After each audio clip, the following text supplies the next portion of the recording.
Albert and see what's taking Albert. So I want to show you this. This is the kind of graphical look of the Llano River at Llano. If you want to get a closer look at this, you can go to weather.gov/Austin and click on rivers. But this is the data that we are looking at and waiting to update. And we should get another update within the next 10 minutes on the height of the Llano River at Llano. But the latest observation, which was at 7 a.m., was that it was at 39.9 feet. So you'll see that listed right here. Flood stage is at 10 feet. So this made its way as high as 39.9 feet as of the latest observation. It looks like that's when it crested here in the last hour and will slowly decrease as we roll through the next hour or so. But it's going to stay here a major flood stage, kind of up and down for most of the day. As a matter of fact, this does not move out of major flood stage until about 6 o'clock this evening. And look at this, it goes back up to major flood stage into tomorrow morning, and it will not go out of flood stage, period. It won't go below 10 feet until it looks like 7 or 8 o'clock in the morning on the 18th, which is going to be Thursday. So this is the situation that we're dealing with right now. Again, that's kind of the graphical look of that dramatic rise at the Llano River in Llano, and all of that water is headed downstream right now. So here's a look at the latest radar. It's still raining along the Llano River basin. As a matter of fact, there's some pretty good moderate showers right around the Marble Falls and Kingsland area along the Llano River. But it's the rain from the last several days that is the main issue, especially in the last 24 hours. I'm looking at rainfall reports over the last 2 days, and there have been parts of Mason and parts of Llano and Gillespie County that have seen anywhere from 10 to 11.5 inches of rainfall. That's just a lot of rainfall to occur, especially in an area that we call Flash Flood Alley, because of the topography of the hill country. It doesn't take a whole lot of rainfall to causing issues, and that's exactly what we're seeing this morning with what's happening. So there's a look at the latest information. We're going to get again an update on this any minute now, and as soon as that happens, we'll update these numbers for you. But the Llano River, as of the last observation, running 29.9 feet above flood stage at 39.9 feet. The forecast has it coming down a little bit now. It should be down a little bit now, but it's going to stay a major flood stage all day long. And this goes down as a historic crest, top 2 historic crest, replacing June of 1997.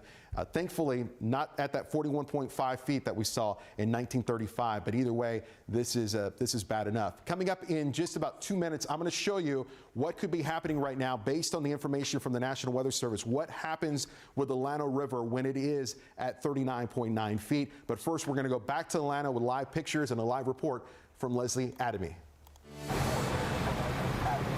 Hey there, Albert. Yeah, so you mentioned historic, and you can really get the feel for that here as residents here of Llano are lined up against the sidewalk trying to get their own video and pictures of what they're seeing here, because it is just breathtaking in one of the scariest of ways.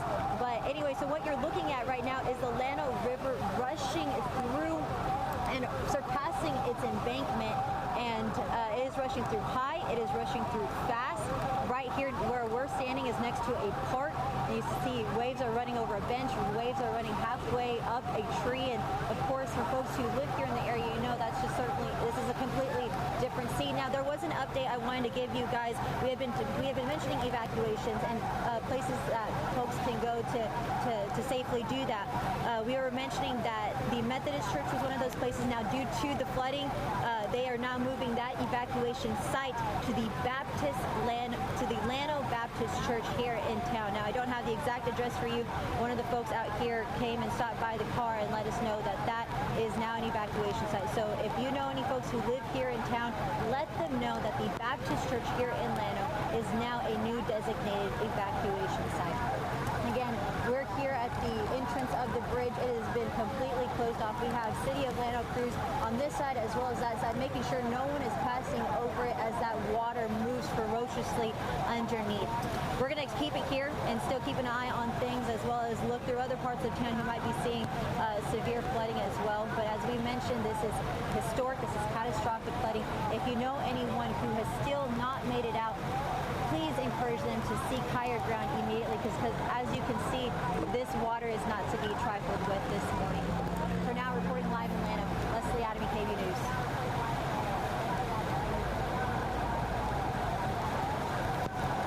Leslie, we appreciate the report. We'll be checking in with you here in the next couple of minutes as new information comes in. I'm KVUE Chief Meteorologist Albert Ramon. It is 8:05 on this Tuesday morning alongside Anavid, Erica, and Yvonne as we track this flooding situation along the Llano River in Llano County into portions of Burnett County. That's why you're not seeing Good Morning America this morning, because we have a very dangerous situation setting up with the Llano River as of the latest observation at Llano, the flood gauge there reporting the river just under 40 feet. At 38 feet, we can tell you this. This is going to be a quote from the National Weather Service. This is based on the topography, based on the river height of what could be happening right now. Robinson City Park in Llano will flood at 38 feet.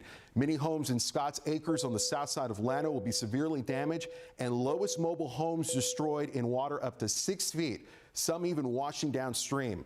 Many homes near Castile to below Llano will be damaged. The Farm to Market Road 2900 bridge in Kingsland will flood. It may be flooded right now. Much of Kingsland Lodge in Kingsland will be destroyed. Many homes downstream in Marble Falls will flood as flow backs up Backbone Creek. And again, that's the estimation of what could be happening right now from the National Weather Service when this river is at 38 feet. And look at the latest observation at 39.9 feet. At least that's the observation as of 7 a.m. And we'll be getting an 8 o'clock update any minute now. So the river remains nearly 20 feet above flood stage. It's going to stay a major flood stage for most of the day. It will stay at flood stage until at least Thursday morning. We may get more rainfall, so that could change things as the river is swollen, as soil is saturated, and parts of Llano, Mason, and Gillespie County picking up over 10 inches of rainfall in some isolated locations, seeing as much as 11 inches of rainfall, 11 to 11.5 inches of rainfall out in the hill country in the last 48 hours. Right now, we're looking at flood warnings, not only in Llano. We've been talking about that a lot, but we've got flood warnings along the Llano River in Mason as that water continues to make its way downstream. And as it makes its way downstream, the Llano River empties out into Lake LBJ. So areas that need to be on alert, and I'm sure you're hearing it from officials already, and you probably are seeing the floodwaters already, is Kingsland and Granite Shoals. This is live pictures from Llano, and if you are in a situation where you need help, if you're in a situation where you need a rescue, there's the number at 325-247-3028. And if you're watching from the comfort of your couch here in Austin saying, well, who's watching the news? We're streaming everywhere, Facebook, KVUE.com. So people are likely watching us on their phone if they're away from home. So again, live pictures there from Llano, but as the water that you see there continues to make its way downstream, it's Kingsland, it's Granite Shoals along Lake LBJ. And right now there are 9 floodgates open at Wirtz Dam. That water will be transferred from Lake LBJ to Lake Marble Falls. There are 10 dam gates open at Starkey Dam, and that water will be making its way into Lake Travis. There's plenty of storage at Lake Travis. Okay, so we don't expect any kind of operations when it comes to floodgates at Mansfield Dam. So if you're watching us from the Lake Austin area, if you're watching us from Lady Bird Lake, even downstream along the Colorado River, the flood water is going to stop at Lake Travis. Lake Travis right now, at the last check, at 83% full. 84% full now, just 85% full. The numbers continue to go up, and that's what we're going to see. I'm telling you, it is not out of the realm of possibilities, Yvonne, that this is going to be 90 to 95% full, maybe even by this time tomorrow, as there's not just flood water coming in along the Llano River, but you can see there are active flood warnings also for Sandy Creek and the Pedernales. This is the Pedernales. A lot of water will be making its way right into the Pedernales. If you cross here along 71, you know there's a lot of boat docks. A lot of those may make their way into Lake Travis. So no boating in Lake Travis for the next couple of days, because there's going to be a lot more debris than normal making its way into the lake right now. So this is the plan, everybody. We've got a crew in Llano right now. We've got multiple crews that are deploying to several different locations, including Kingsland and Granite Shoals.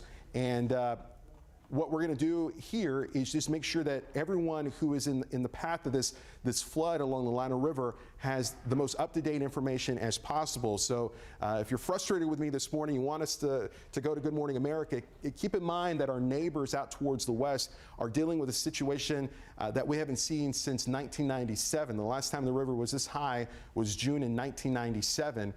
Luckily, it looks like the crest of the Llano River is happening now, or at least it's happened in the last hour, and will be within 1.5 feet of a record crest. So this is a picture here from Spicewood Springs, you said, and Bull Creek. So this is not associated with the Llano River, but this is associated with what's causing the Llano River to flood, and that is saturated soil. So a picture of some flash flooding. We've been talking a lot about the river floods, Pedernales and Llano River, but it's also the flash flood concerns that we have to keep an eye on as well, because of saturated soil. Low water crossings are going to be super dangerous here this morning. Still waiting to see if we get an update from the National Weather Service here concerning these numbers, and I'm actually going to walk and grab my iPad so I can see if there's any information coming through NWS chat. So a lot of rainfall again, causing a lot of issues in the hill country in particular. Last night we saw several roads that were closed in the Llano and Mason, and also in places like Gillespie County because of the high water. And Erica Lopez is here with me here in the Storm Center. And what are you looking at this morning? Actually, I was checking in on NWS chat, so we've been monitoring this. So far, no reports coming in, additional reports as far as what we've talked about. Just still mentioning not only folks out in the hill country, but also lots of flash flooding concerns with the flash flood watch that extends all the way to parts of Blanco counties as well. I'm going to pull up our graphic to mention who's all under a flash flood watch as of right now. So this is in effect until this evening. Mason, Llano, Burnett, Blanco, and Gillespie counties included in that. So notice this does not include Austin. This does not include anyone east of Austin, but that doesn't mean we're completely done with the rain. That is still a possibility that could worsen in some of the areas. Here's what's going on right now. So we had a little bit of a break from rainfall accumulation this morning for Austin, but notice it's kind of built back in the latest scans for Austin. So we're now starting to see additional rain on top of, keep in mind, this land is already so saturated. All of our soils are so saturated from the now exceeding 24 hours of rainfall that we've had, with the heaviest of the rain still for parts of the hill country, but heavy to moderate rain pushing through Burnett, Marble Falls, through parts of Llano County, and also through Williamson. Austin, again, some light to moderate rain coming in this morning. And then for folks in our eastern counties, looks like Lee County right now. So let's talk about some of the accumulation we've seen. This is, I'm going to change this graphic here for the latest 48 hours. For our rainfall accumulation. I'm going to zoom into parts of Austin. This is radar estimated. So an estimation of what we've seen close to the KVUE studio, about 2.5 inches of rain in the last 48 hours. Just east of 130, rainfall total is definitely greater there. We're talking up to 4 inches of rain, and then around downtown Austin, 1.5 to possibly up to 2 inches of rain, depending where you are across Austin Metro. So obviously, rainfall accumulation is much greater. Check out these bullseyes, the red bullseyes. This is radar estimated rain where it has exceeded from our LCRA rain gauges over 10 inches of rain. Our radar estimated is about 1/2 foot of rain. So hence we are still talking about some flash flood warnings that are in effect. Let's see if they've been extended. So far this morning, they've been extended until 9:30 a.m. Haven't seen them extend since, but looks like we're finally starting to get a little bit of a break from the heavier of the rain that we've had all morning and all night long in Mason, Gillespie County, Llano, Burnett counties right now dealing with that heaviest rainfall as of right now. So we haven't talked about the forecast for a little bit. If you haven't stepped out the door, keep in mind it is still cold out there. So it's cold, it's wet, it's not as windy as what we had yesterday. So that's some good news. It's still going to be breezy. We're still talking feel-like temperatures that will be in the upper 30s, low 40s. But right now, temperatures have been hanging around the mid to upper 40s all morning long. And this is likely to be the case for the majority of the day. It's 40 degrees in Mason, Fredericksburg right now. In the next 12 hours, the good news is that the heaviest of the rain is this morning. We'll still have scattered showers throughout the day, though. I'm going to toss things over to Anavid Reyes. She has an update on traffic.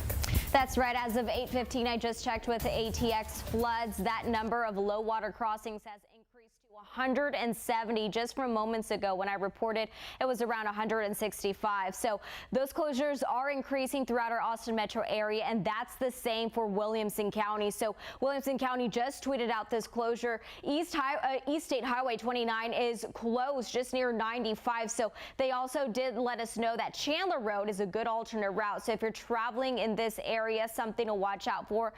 Definitely keep that alternate route Chandler Road in mind. Traveling closer to the Pflugerville area, Grand Avenue Parkway, heads up for this because Grand Avenue Parkway is closed off this time due to fallen power cables near Piccadilly Drive. And also, if we travel just northwest from that area, 45 traveling westbound, I'm still tracking a very serious crash. This is working near FM 1325.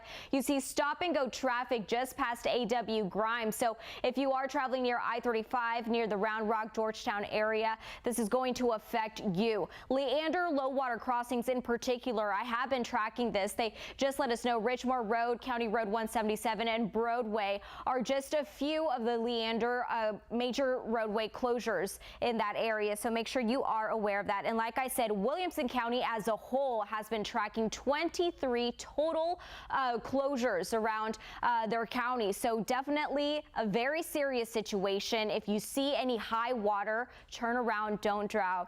Safe driving, Austin. And remember to reduce any hydroplaning crashes, reduce your speed. Anavid, thank you. We appreciate the update. Let me read some information here as we'll go to Max 1 computer and we'll look at the radar. And I'm going to read you the latest information coming in from the LCRA and the Lower Colorado River Authority are the ones that are going to operate these dams. We got 9 gates open at Wirtz Dam. We've got all 10 open at Starkey Dam. And the last update from them reads, water will be moving fast through Lakes LBJ, Marble Falls, and the upper end of Lake Travis as the flood water is passed through the lakes. Water will be higher than usual at the upper ends of Lake LBJ and Marble Falls and Lake Travis. The level of Lake LBJ at Kingsland near the 2900 bridge will be 10 to 12 feet higher than normal water level. Inflows to Lake Marble Falls are being passed through Starkey Dam with all 10 floodgates open. The level of Lake Marble Falls will rise 8 to 12 feet above the normal range at the dam and could be over 30 to 35 feet higher than normal at the upper end near Wirtz Dam. Rainfall continues to fall over the Highland Lakes watershed. The heaviest rain has fallen generally along the line from Harper, that's going to be west of Fredericksburg, to Llano to Lampasas. Along this line, 48-hour rainfall totals in some spots are now exceeding 11 inches. So this is the situation, everybody, at 8:18. I'm going to walk to the wall if that's okay.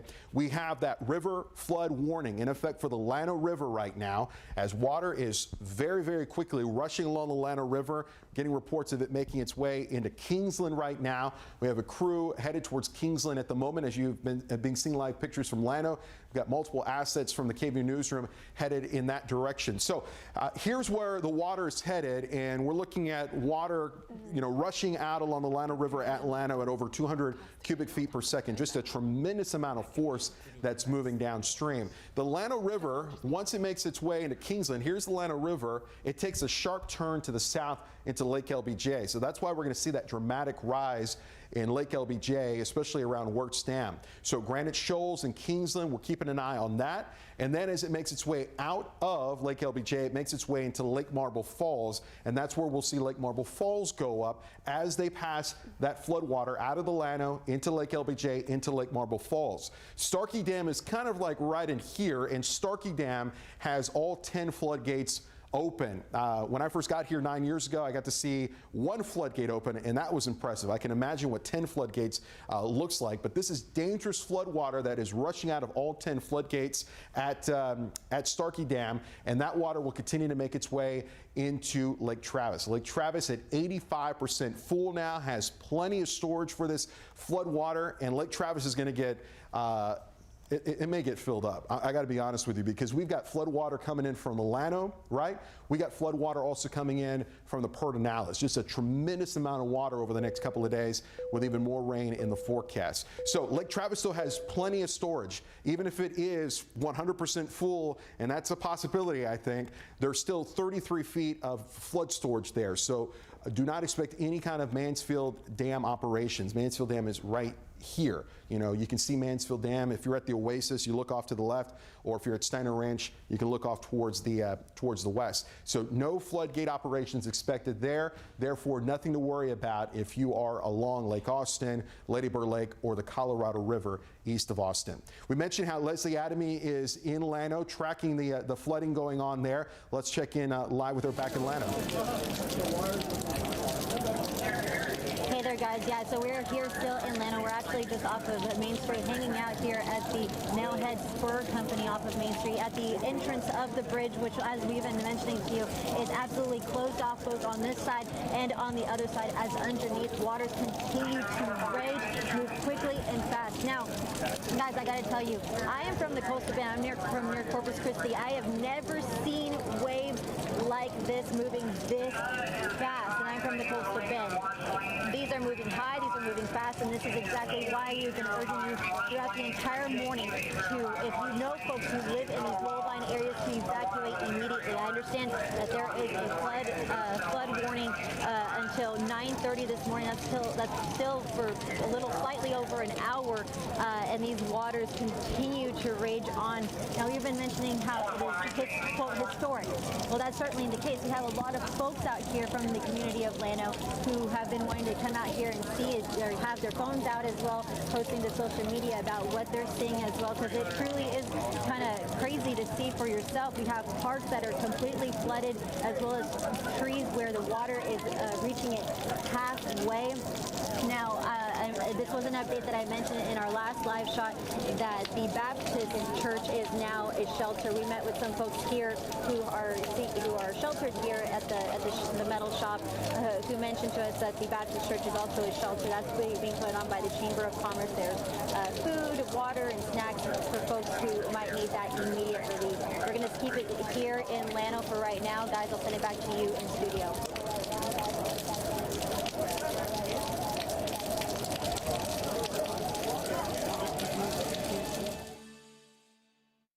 Look at the current height. We're still waiting for an update for the Llano River. That's the flood gauge at the Llano River in Llano. And just a couple of minutes ago, let me read this to you. This is a civil emergency message transmitted at the request of the Llano County Office of Emergency Management. And it says, quote, "There is a major flood ongoing along the Llano River with near record heights.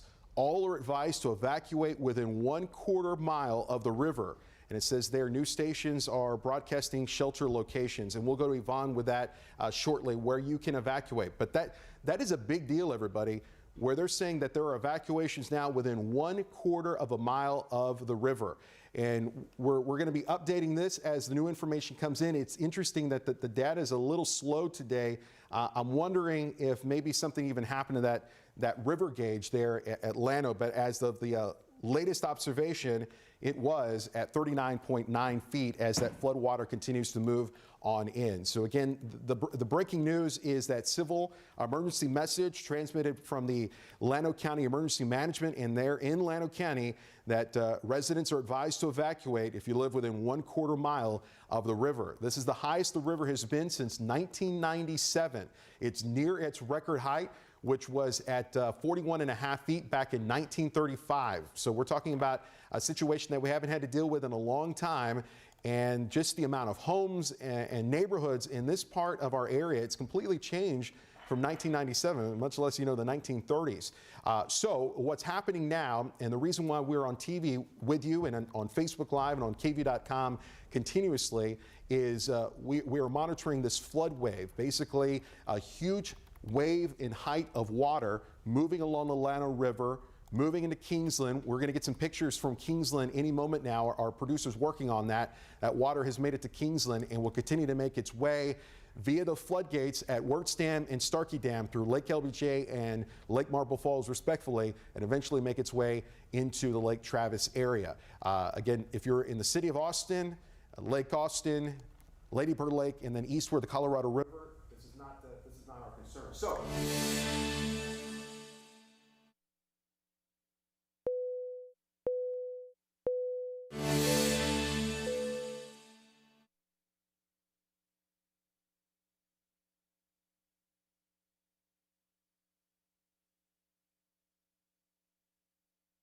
Have the Pedernales from Johnson City and making its way into far western areas of Travis County. Pedernales empties right into Lake Travis. That's also under a flood warning. That's above its height.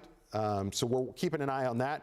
Our friends in Georgetown, I saw someone on Facebook Live saying, talk about Georgetown, talk about the San Gabriel River. That is also up. But the main concern right now is going to be the Llano River. That's where we're looking at that big rise in height because of the amount of rainfall over the last several days, in particular over the last 48 hours, where in some cases, some areas have seen over 11 inches of rain. Lake Travis, as of the last update, now at 85% full and will continue to go up. Is it possible that Lake Travis at some point later this week gets to 100% full?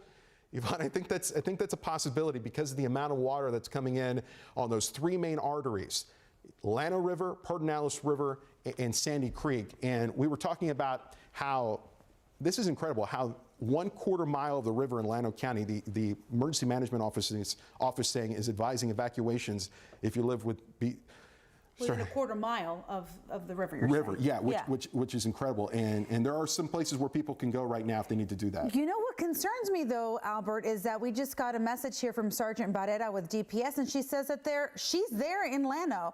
There are many people that are out and about looking at the water. I don't think they understand that this is, if you want to look at something from a picture from the, like you're watching it here on KVUE, that makes sense. That's a safe position. But to be out and being a looky-loo, I don't really know if that's the best, the best advice for people out there, because this is a situation where it could get very dangerous very quickly. In fact, Llano Fire Department, we talked to them and they couldn't give us a lot of information, but they did say that they had confirmed that they helped out with a multitude of rescues. They said there were several rescues that they had, especially around 5 o'clock this morning. So they did confirm that they had several rescues. Several people were rescued from a car and a few from a home as well. So they have been really busy at the fire department. And we keep talking about the Llano River. We see how high it is getting, and you could see how fast that water is really moving. But again, something we want to pay attention to also is the Llano River in Kingsland. We kept talking for a long time about how the water was nearly over FM 2900, the bridge. Well, you're looking at the picture there. The water, Albert, I would say, is safe to say, is pretty much over the bridge. I mean, look at these pictures. They really tell the story. This is something we were paying attention to all morning long. You could also see some heavy debris. I mean, I don't know if that is like a roof of a house or something, but you could see some major debris in that water there. But the Llano River, all in that area. So there, that was Kingsland that you're looking at right now, over the FM 2900 bridge. That is something that is very, very eye-opening if you see that. Also right here, you could see the Llano River here in Llano. And we keep telling people, if you know people in Llano who really need help, you want to make sure that they get the right area to get to the right area of safety. They can call Llano Police.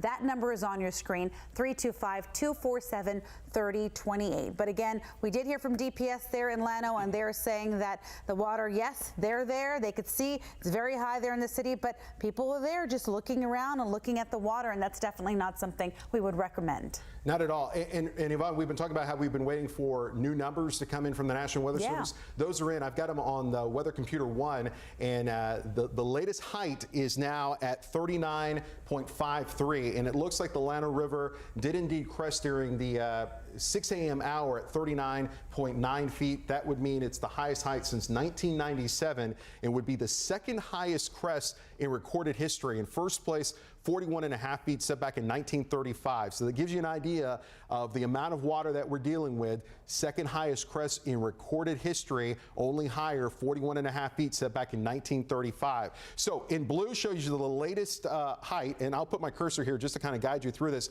And if you're in this area and you want to get a closer look at this, weather.gov/Austin and click on rivers and then select the Llano River at Llano. So as of the latest observation, 39.5 feet. It's going to come down a little bit, just a little bit between now and 10 a.m. and then go right back up as this amount of water continues to make its way, not only in Llano County, but coming from Mason County and coming from counties back off towards the west.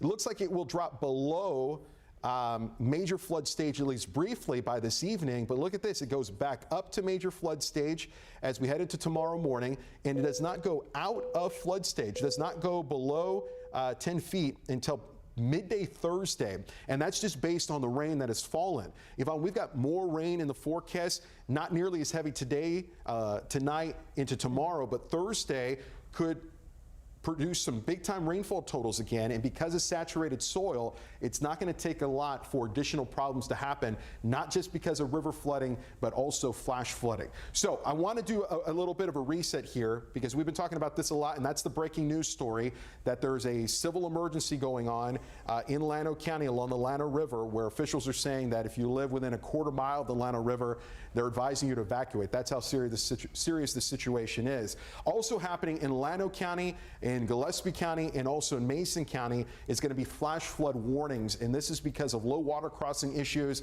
and ponding on the roadway and flooding conditions. Live picture here from Llano, from the KVUE Storm Chaser. Leslie Adamy is there keeping an eye on the situation. We do have crews headed towards Kingsland. We're getting reports that the water is really high in Kingsland. Yvonne just showed you some of the water going over that bridge at FM 2900. FM 29. By the way, we just found out in Kingsland, they do have the Kingsland Community Center is now going to be the shelter for that area. So they have confirmed that at Kingsland Community Center, they have some cots and things ready for people in Kingsland if they want to, you know, make sure that they evacuate and head to higher ground. Also, there's shelters in Llano. They just named 2 more. First Baptist Church, I know that Leslie had mentioned that one, but also Inman's Kitchen. That's another shelter in Llano. What are we looking at here, producer? No, that's just video. This right here is the FM 2900 bridge in Kingsland. Okay, so that's Kingsland. The video was from earlier this morning in Llano. That is the amount of water that is moving on in, splashing up along that FM 2900 bridge in Kingsland. And that water may even be higher now because, again, that flood wave is moving downstream. So that is what we got going on. And we can tell you kind of the estimation before the reports start to come in because what we're seeing is kind of jiving with what is expected when the river is this high. And at 38 feet, Robinson City Park in Llano is flooded. Homes in the Scott Acres on the south side of Llano severely damaged, and those lowest mobile homes destroyed and water up to 6 feet. And that's when the river is about where it is right now, around 38 feet. And some of those mobile homes in those lowest areas there along the Llano River could be washed downstream. Many homes near Castile to below Llano will be damaged. And as you saw from those pictures, the FM 29 bridge in Kingsland will flood. Much of Kingsland Lodge in Kingsland will be destroyed. Many homes downstream in Marble Falls will flood as flow backs up Backbone Creek. And also the other breaking news story is that the Emergency Management Office in Llano saying that if you live within a quarter mile of the Llano River, they're advising you to evacuate. And there are evacuation sites out there for you that Yvonne has been telling you about in Kingsland and in Llano. The water will continue to make its way, as you see, moving along the Llano River. Kingsland, its next stop, and it's happening now, into Lake Marble Falls, courtesy of 9 floodgates open at Wirtz Dam, and then into Lake Travis, courtesy of Starkey Dam, where 10 floodgates are open. All 10 floodgates open at Starkey Dam. I don't know when the last time that's happened, but it's been over a decade, I will tell you that. That water will make its way into Lake Travis, where Lake Travis sits at 85% full. A lot of flood storage there right now, so at this point, no flood operations expected at Mansfield Dam. But that's the live picture that you're seeing there from Llano. We're going to get a traffic update now. Want to let you know what's happening out on the roads. And here's Anna Reyes with the latest. Thank you, Albert. 8:34 is now your time. And even though we are past rush hour traffic, I mean, take a look at your roadways. The roadways are still very slow as rain continues to pound our area. Take a look at I-35 at Lamar Boulevard. Visibility is very, very low, and you're driving pretty slow here if you are going to take I-35. I mean, people are taking it very easy, and that is my suggestion for you to do this morning if you are about to travel out on your roadways, especially I-35 near Lamar. Also 183 coming in southbound at Georgetown Drive. You can see here APD is on the scene of a wreck. You can see that they're on there. 2 vehicles are involved. We're going to keep an update on that for you as we get more information. But let's go ahead and take you over to North Austin, just north of Austin, near 29, just east of 29 and State Highway 95. It is closed here due to flooding. You go ahead and consider Chandler as your alternate route. Also, Leander low water crossings. Do want to give you a quick update. Ridgemar Road is closed. County Road 177 is closed, and Broadway is closed. I just checked ATX floods, and it's 176. So that number just keeps creeping up and up and up as we've continued all throughout this morning reporting, and it will continue as the rain progresses in our area. So it's definitely something to watch out for and look at before you travel and hit the roadways on this Tuesday morning. Yvonne? All right, we do have some information we would like to pass along. Swift water rescue teams from Williamson County, apparently, they have been requested to assist with water rescues due to all of this flooding. So all of this is going to be happening where Williamson County, they help out both in Llano and in Kingsland. Round Rock Fire Department is going to be sending a boat with 3 people to assist, as well as Williamson County, as I mentioned. And also the Cedar Park Fire Department will be sending a boat with a battalion chief and 4 people. The Williamson County Sheriff's Office is also going to be sending a boat with 3 people, and the Williamson County Fire Marshal's Office Special Operations will send a captain to help with coordination. So obviously you could tell this is a group effort where neighboring counties and neighboring areas are helping out, whether it be cities or counties helping out with this, because this is a very serious situation. So some swift water rescue teams are going to be helping from different surrounding areas. So we definitely wanted to mention that as well. Now, Albert, we'll send things over to you for now. Okay, so we're going to do a little recap here on the forecast for you, and we'll start with our temperatures and how cool it is and what we can expect for the rest of the day. It's sitting at 48 degrees right now in Austin. It's in the low 40s in the Hill Country, and we still have active flash flood warnings in effect in the Hill Country. This is low water crossing issues. Mason, Llano, and Gillespie County included. 46 right now in Georgetown. Heaviest pockets of rainfall on the radar right now. Northern areas of Blanco County into Burnett area. So near Round Mountain into near Marble Falls to Burnett up towards Briggs, and then extending up towards the north from there into portions of Lampasas County. We got some spotty action out towards the east, the interstate, but things are pretty quiet at the moment.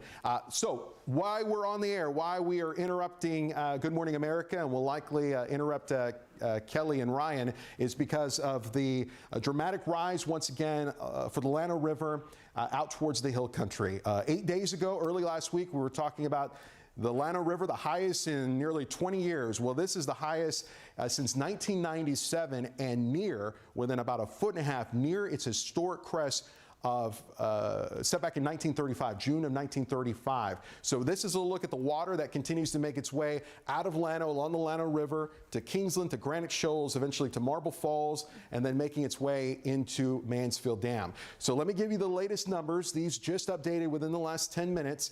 Right now, the river at Llano at 39.5 feet, so well above flood stage, and we expect it to remain at major flood stage through tomorrow midday, so for at least the next 24 hours, and may not go below flood stage until Thursday midday. So this is going to be an issue that's going to be ongoing for the next couple of days. But the worst is happening now with the river cresting here during the 6 a.m. hour at 39.9 feet. And you can see here the historic crest, that this is going to take second place on the historic crest. So this is the second highest height in recorded history that the Llano River has been at Llano at 39.9 feet. It bumps second place setback in 1997 to third place, and only about a foot and a half shy of the record back in June of 1935 of 41.5 feet. Of course, things have changed in a big way since 1997, and of course since 1935 in that part of Llano County. So we do have active floodgate operations happening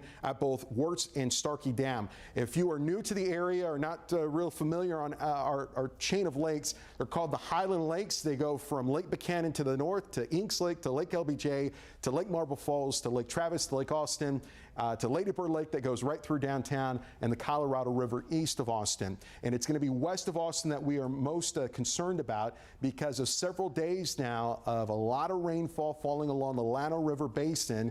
And just in the last 48 hours, parts of the hill country, Mason County, Gillespie County, have seen as much as 11.5 inches of rain, with even more rain in the forecast. So let's just kind of tell you what's happening now.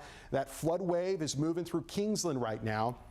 That water will continue to make its way down to the south into not just Lake LBJ around Granite Shoals, but will be released via Wirtz Dam with 9 floodgates open into Lake Marble Falls. And from Lake Marble Falls, Starkey Dam around here, Starkey Dam has all 10 floodgates open, and that rushing water will make its way into Lake Travis in the coming hours. We've got floodwaters coming in from Lake Travis, into Lake Travis from not only the Llano River, but Sandy Creek and the Pedernales.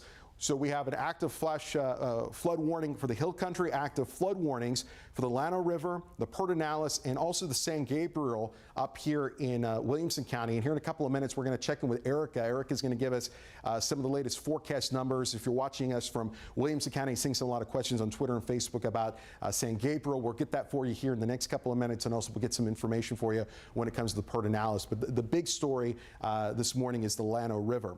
So flash flood warning continues out towards the hill country, Mason, Llano, and Gillespie County until 9:30.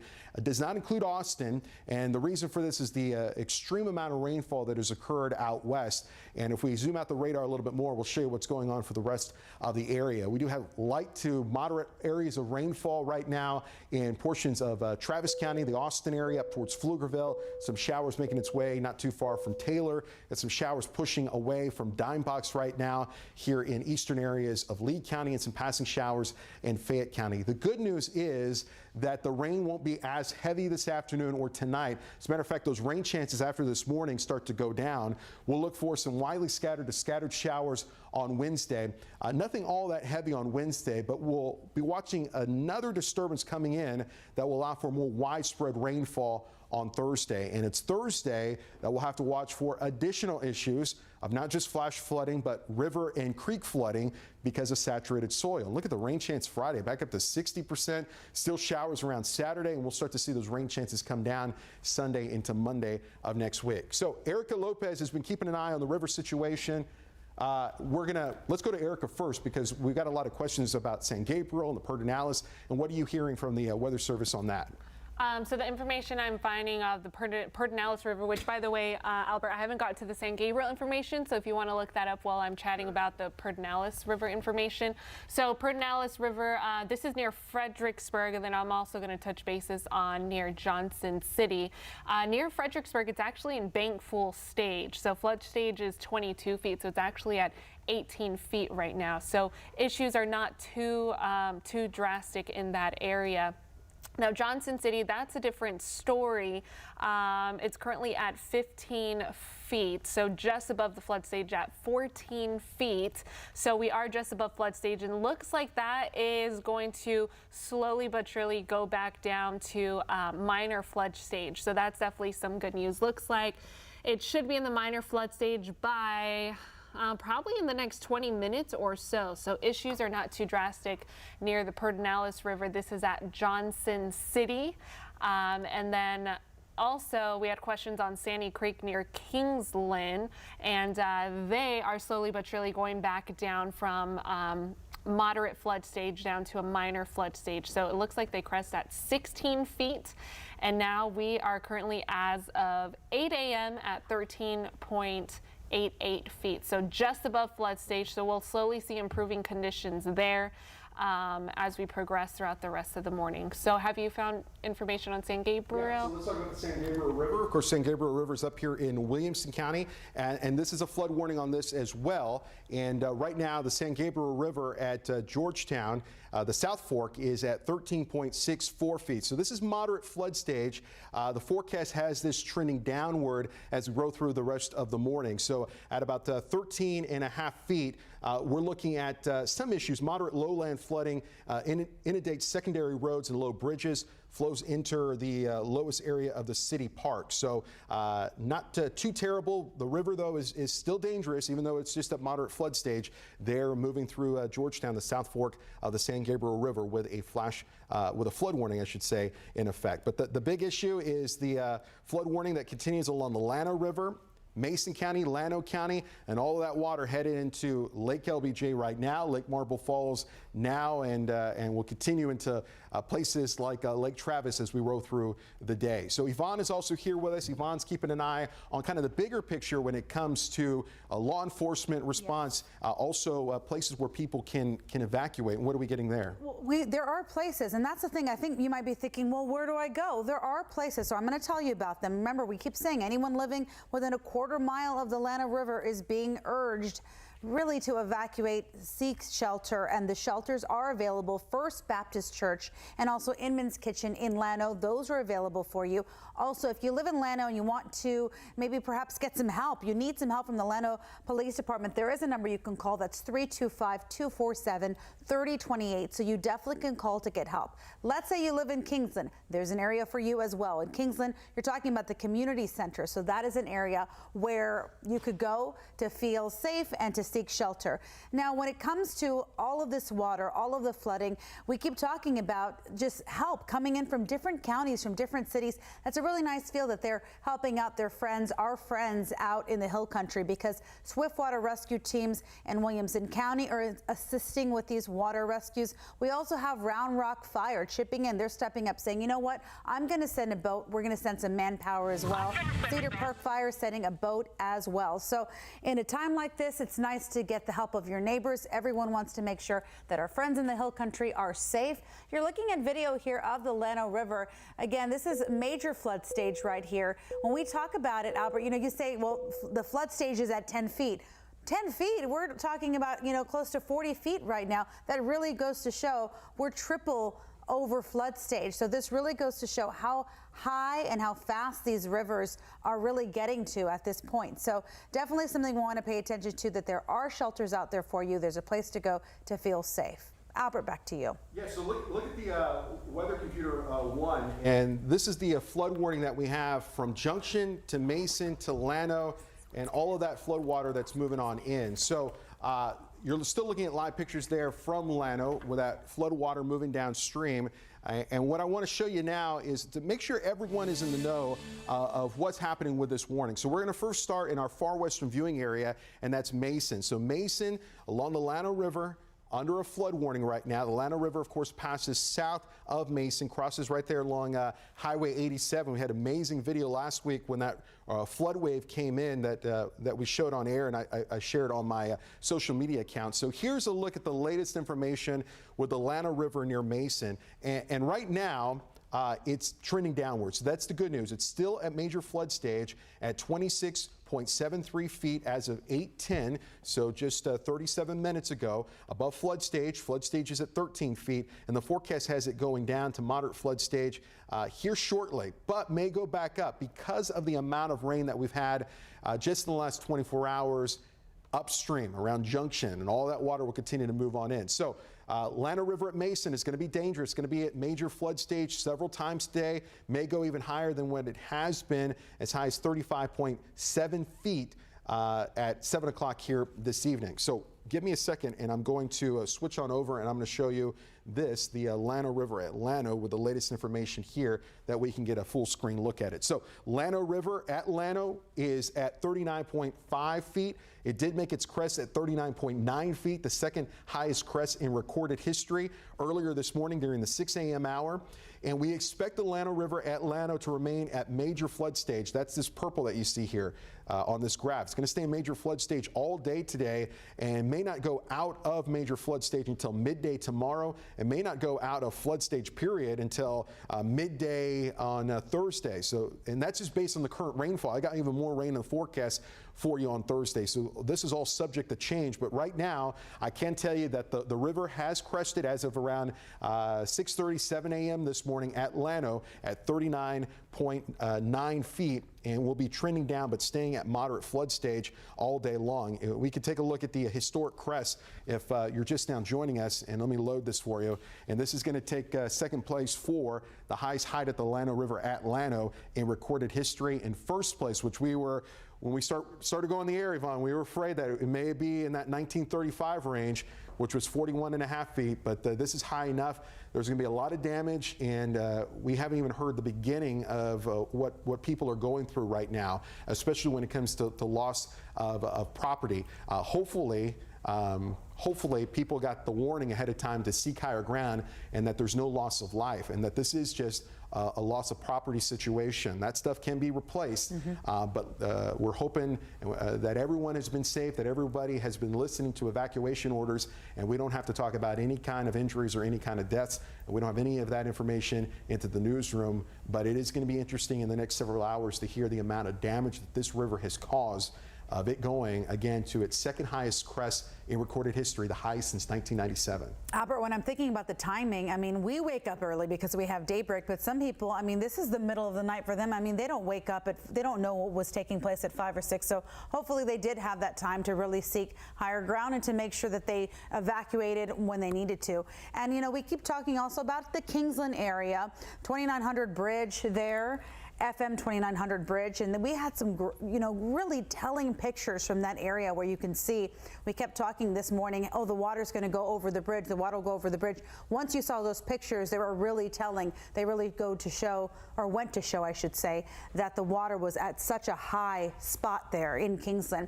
And again, Albert keeps mentioning it's not just Llano, it's not just Kingsland, it's all of the areas, the small little towns, all the areas along the Llano River.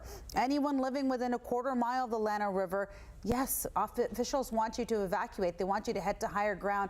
Those are the pictures that I was referring to there in Kingsland, the FM 2900 Bridge. I mean, that really is quite a impressive, you know, showing there right there. So again, we're going to continue to tell you about where you could go, things that you could do so that you could be safe. There are shelters available. First Baptist Church there in Llano, Inman's Kitchen in Llano, Kingsland Community Center there in Kingsland as well. We're going to continue to get video and pictures in to kind of paint the picture for you, give you more of an idea. This video here of the Llano River, that really does give you an idea. I don't know, Albert, I'm not an expert here. It doesn't seem it's as high as it was, and that's because it already crested, right? You're 100% okay, right. I'm like, I'm not, you know, I'm not an expert here, but that's just good. from my eye, what I could see there. It's not as high, which is a good thing. But, you know, again, definitely, as Albert's saying, you know, right now, yes, we're dealing with this. The ramifications, what's going to happen after all this water is done, you know, there's going to be, as you said, you know, a lot, just some damaged things, whether it be homes or cars or different things like that. But again, all of that can be replaced. A human life can't. So we really want to make sure that you get what you need and get to an emergency shelter. Again, in Kingsland, the Kingsland Community Center, they posted on Facebook this morning. They said, yes, we are opening our doors to anyone who's been affected by flooding or evacuated from their homes. And just so you know, if you're not familiar with that area or where the community center in Kingsland is, that center is on Rose Hill Drive, which is just off of 1431. And also, we also have some areas there in Marble Falls as well. I don't know if we have that picture here, but yeah, you're looking at some water raging through Hickory Creek. That's in Marble Falls. This is really telling as well. This was sent to us by one of our team members, and this really goes to show, again, not just Kingsland, not just Llano, but Marble Falls is also seeing that rushing river, the rushing water there. Yeah, that's not too far from Starkey Dam. That's just down the road from Starkey Dam, and that's where we have 10 floodgates open right now. Again, pictures there from Marble Falls. I want to give you an update on the lake level at Lake Travis now at 85% full, and actually just updated now 86% full at Lake Travis at 672 feet. That's 13 feet higher than it was this time last week, and it's going to go even higher than that because the three main arteries that bring Lake Travis up all have rushing water in them. We've got Sandy Creek, we've got the Llano River, and of course the Llano River, where we're seeing over 260,000 cubic feet per second of water moving out of Llano downstream to Kingsland, to Granite Shoals, to Marble Falls, and eventually into Lake Travis. Dangerous situation for sure, especially now in the Kingsland and Granite Shoals area, and of course in Marble Falls. As Yvonne mentioned, the live pictures that we were just looking at from Llano, not nearly as aggressive and as impressive as just about an hour ago. And the reason for that is the Llano River has crested at Llano at 39.9 feet, the second highest height in recorded history. But that flood wave, that flood water is moving downstream, moving into the Granite Shoals and Kingsland area. If you've been in this part of the hill country, beautiful area, Lake LBJ, one of my favorite spots. But what the Llano River does, it goes into Kingsland and then takes a sharp turn to the south as it feeds into Lake LBJ. So we're going to see some big time issues there. You saw the photos from earlier this morning at FM 2900 with water splashing on top of that bridge, maybe over that bridge at this point completely. That's what usually happens when the river is this high. And to the left are live pictures from Leslie Adamy and our photographer JP Harrington out in Llano, and then to the right is the current radar. Not only is the Llano River having problems, but you see the flood warning that also includes portions of Sandy Creek. That water also feeds right on into Lake LBJ, and then this water here around the Pedernales, there's Johnson City, and then into the near Spicewood, that feeds right into Lake Travis. So that's why I'm thinking that it is not out of the realm of possibility that over the next several days that Lake Travis gets near 100% full for the first time in a long time. This is, if you're thinking, when's the last time that we see this dramatic rise in lakes? Probably spring of 2016. We, of course, had the floods in 2015 spring, an El Nino spring. That's when we had the Blanco River floods. It's when we had floods here in Austin. But also spring of 2016 went down in the record books as one of the wettest. And this is probably the last time that we saw that dramatic rise at Lake Travis, and now it's happening again with the first signs of El Nino coming back into play. El Nino here in central Texas usually means a wetter and colder weather pattern in the fall and winter. And boy, are we seeing that just in the last day. So we are live here on KVUE as we get close to the 9 a.m. hour, and our plan is to stick with you as we continue to bring you live pictures and new information. Just after 9 a.m., we should get some new data from the National Weather Service with that river gauge at Llano, along the Llano River, and we're still waiting on getting some live pictures from Kingsland. We have crews headed that direction as well because they're under the gun right now, along with Marble Falls, of seeing this dramatic rise along the Llano River and, of course, Lake LBJ and eventually Lake Marble Falls. The officials in Llano, the emergency management officials in Llano, sending out about 40 minutes ago a civil emergency, a message that many of you, if you live in Llano County, probably got on your cell phone or even weather radio, saying that if you live within 1/4 mile of the Llano River, they want you to evacuate. They want you to get to higher ground. The river hasn't been this high since 1997, when it was right about 39 feet. This is cresting to around 40 feet. 39.9 feet is what it crested earlier this morning. And even though the water level is going down in Llano, it's only getting higher in Kingsland, and it's only going to get higher in places like Lake LBJ and also Lake Marble Falls. I'm going to pull up that information for you right now as you look at live pictures from Llano. So the latest information, let me refresh this, from the Lower Colorado River Authority says this fast-moving water around the Llano River will make its way into Lake LBJ and Marble Falls in the upper end of Lake Travis as the floodwaters pass through the lakes via Wirtz Dam and Starkey Dam. Water will be higher than usual at the upper ends of Lake LBJ and Marble Falls and Travis.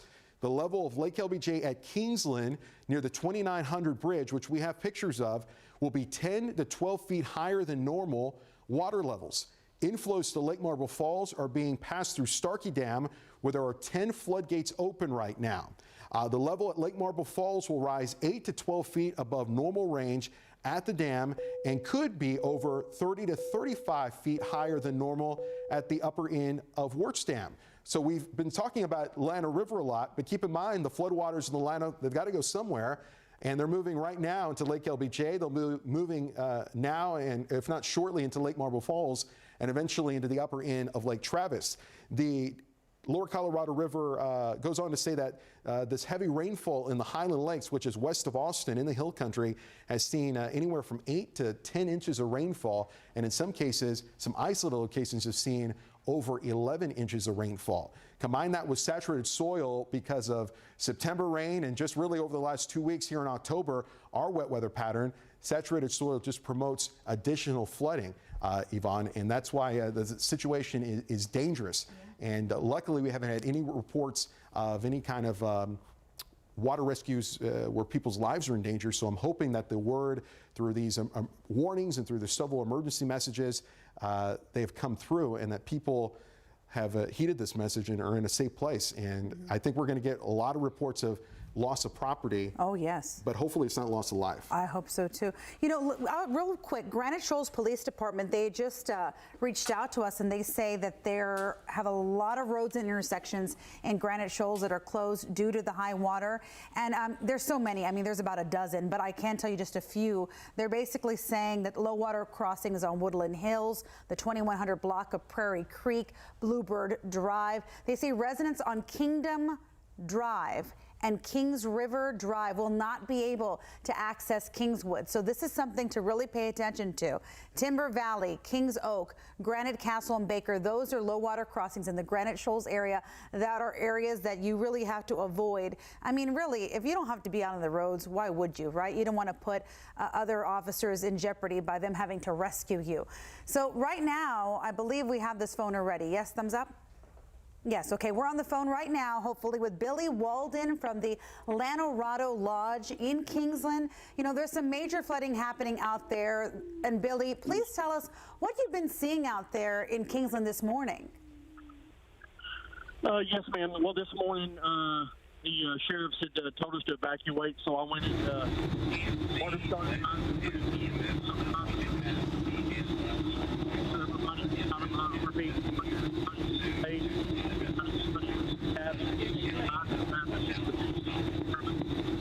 Billy, for some reason, I'm not being able to hear you that well. Everybody was out, so everybody was safe. What I've been doing. I'm not able to hear Billy that well, unfortunately, but just in case you're just tuning in right now, we talked about the Llano River Lodge, and he's, I believe, obviously works there. He said that earlier this morning what they had to do is they had to evacuate a bunch of guests from that area. They evacuated RV space there as well. Now, how many people did you have to evacuate, Billy? Hopefully we can hear you better now. How many people did you have to say, hey, head to higher ground? 10 to 12. 10 to 12. And so when you, I mean, around what time was this, and what was their initial reaction? They didn't realize what was going on, and the most of them were still asleep. Christy Lundy and her husband David were already gone, but their son wasn't aware. I just let him know, and it was too dark to see the water rising, so I just told them they needed to get out as soon as possible. And whenever it started getting daylight, everybody saw and then got out. So everybody's safe. Billy, you potentially saved a lot of lives there. I mean, I think that's great. As far as where they evacuated to, did they evacuate to a nearby the community center, or where did they go? Did they just grab some stuff and head out? Where did they go? I'll ask them to, because I know Lookout Mountain is all above, so I told them to all head towards Marble Falls. Mm-hmm. I had some guests in the cabin that live in Seminole, Texas, and they were going to go to, they were going to try and get as far as they could.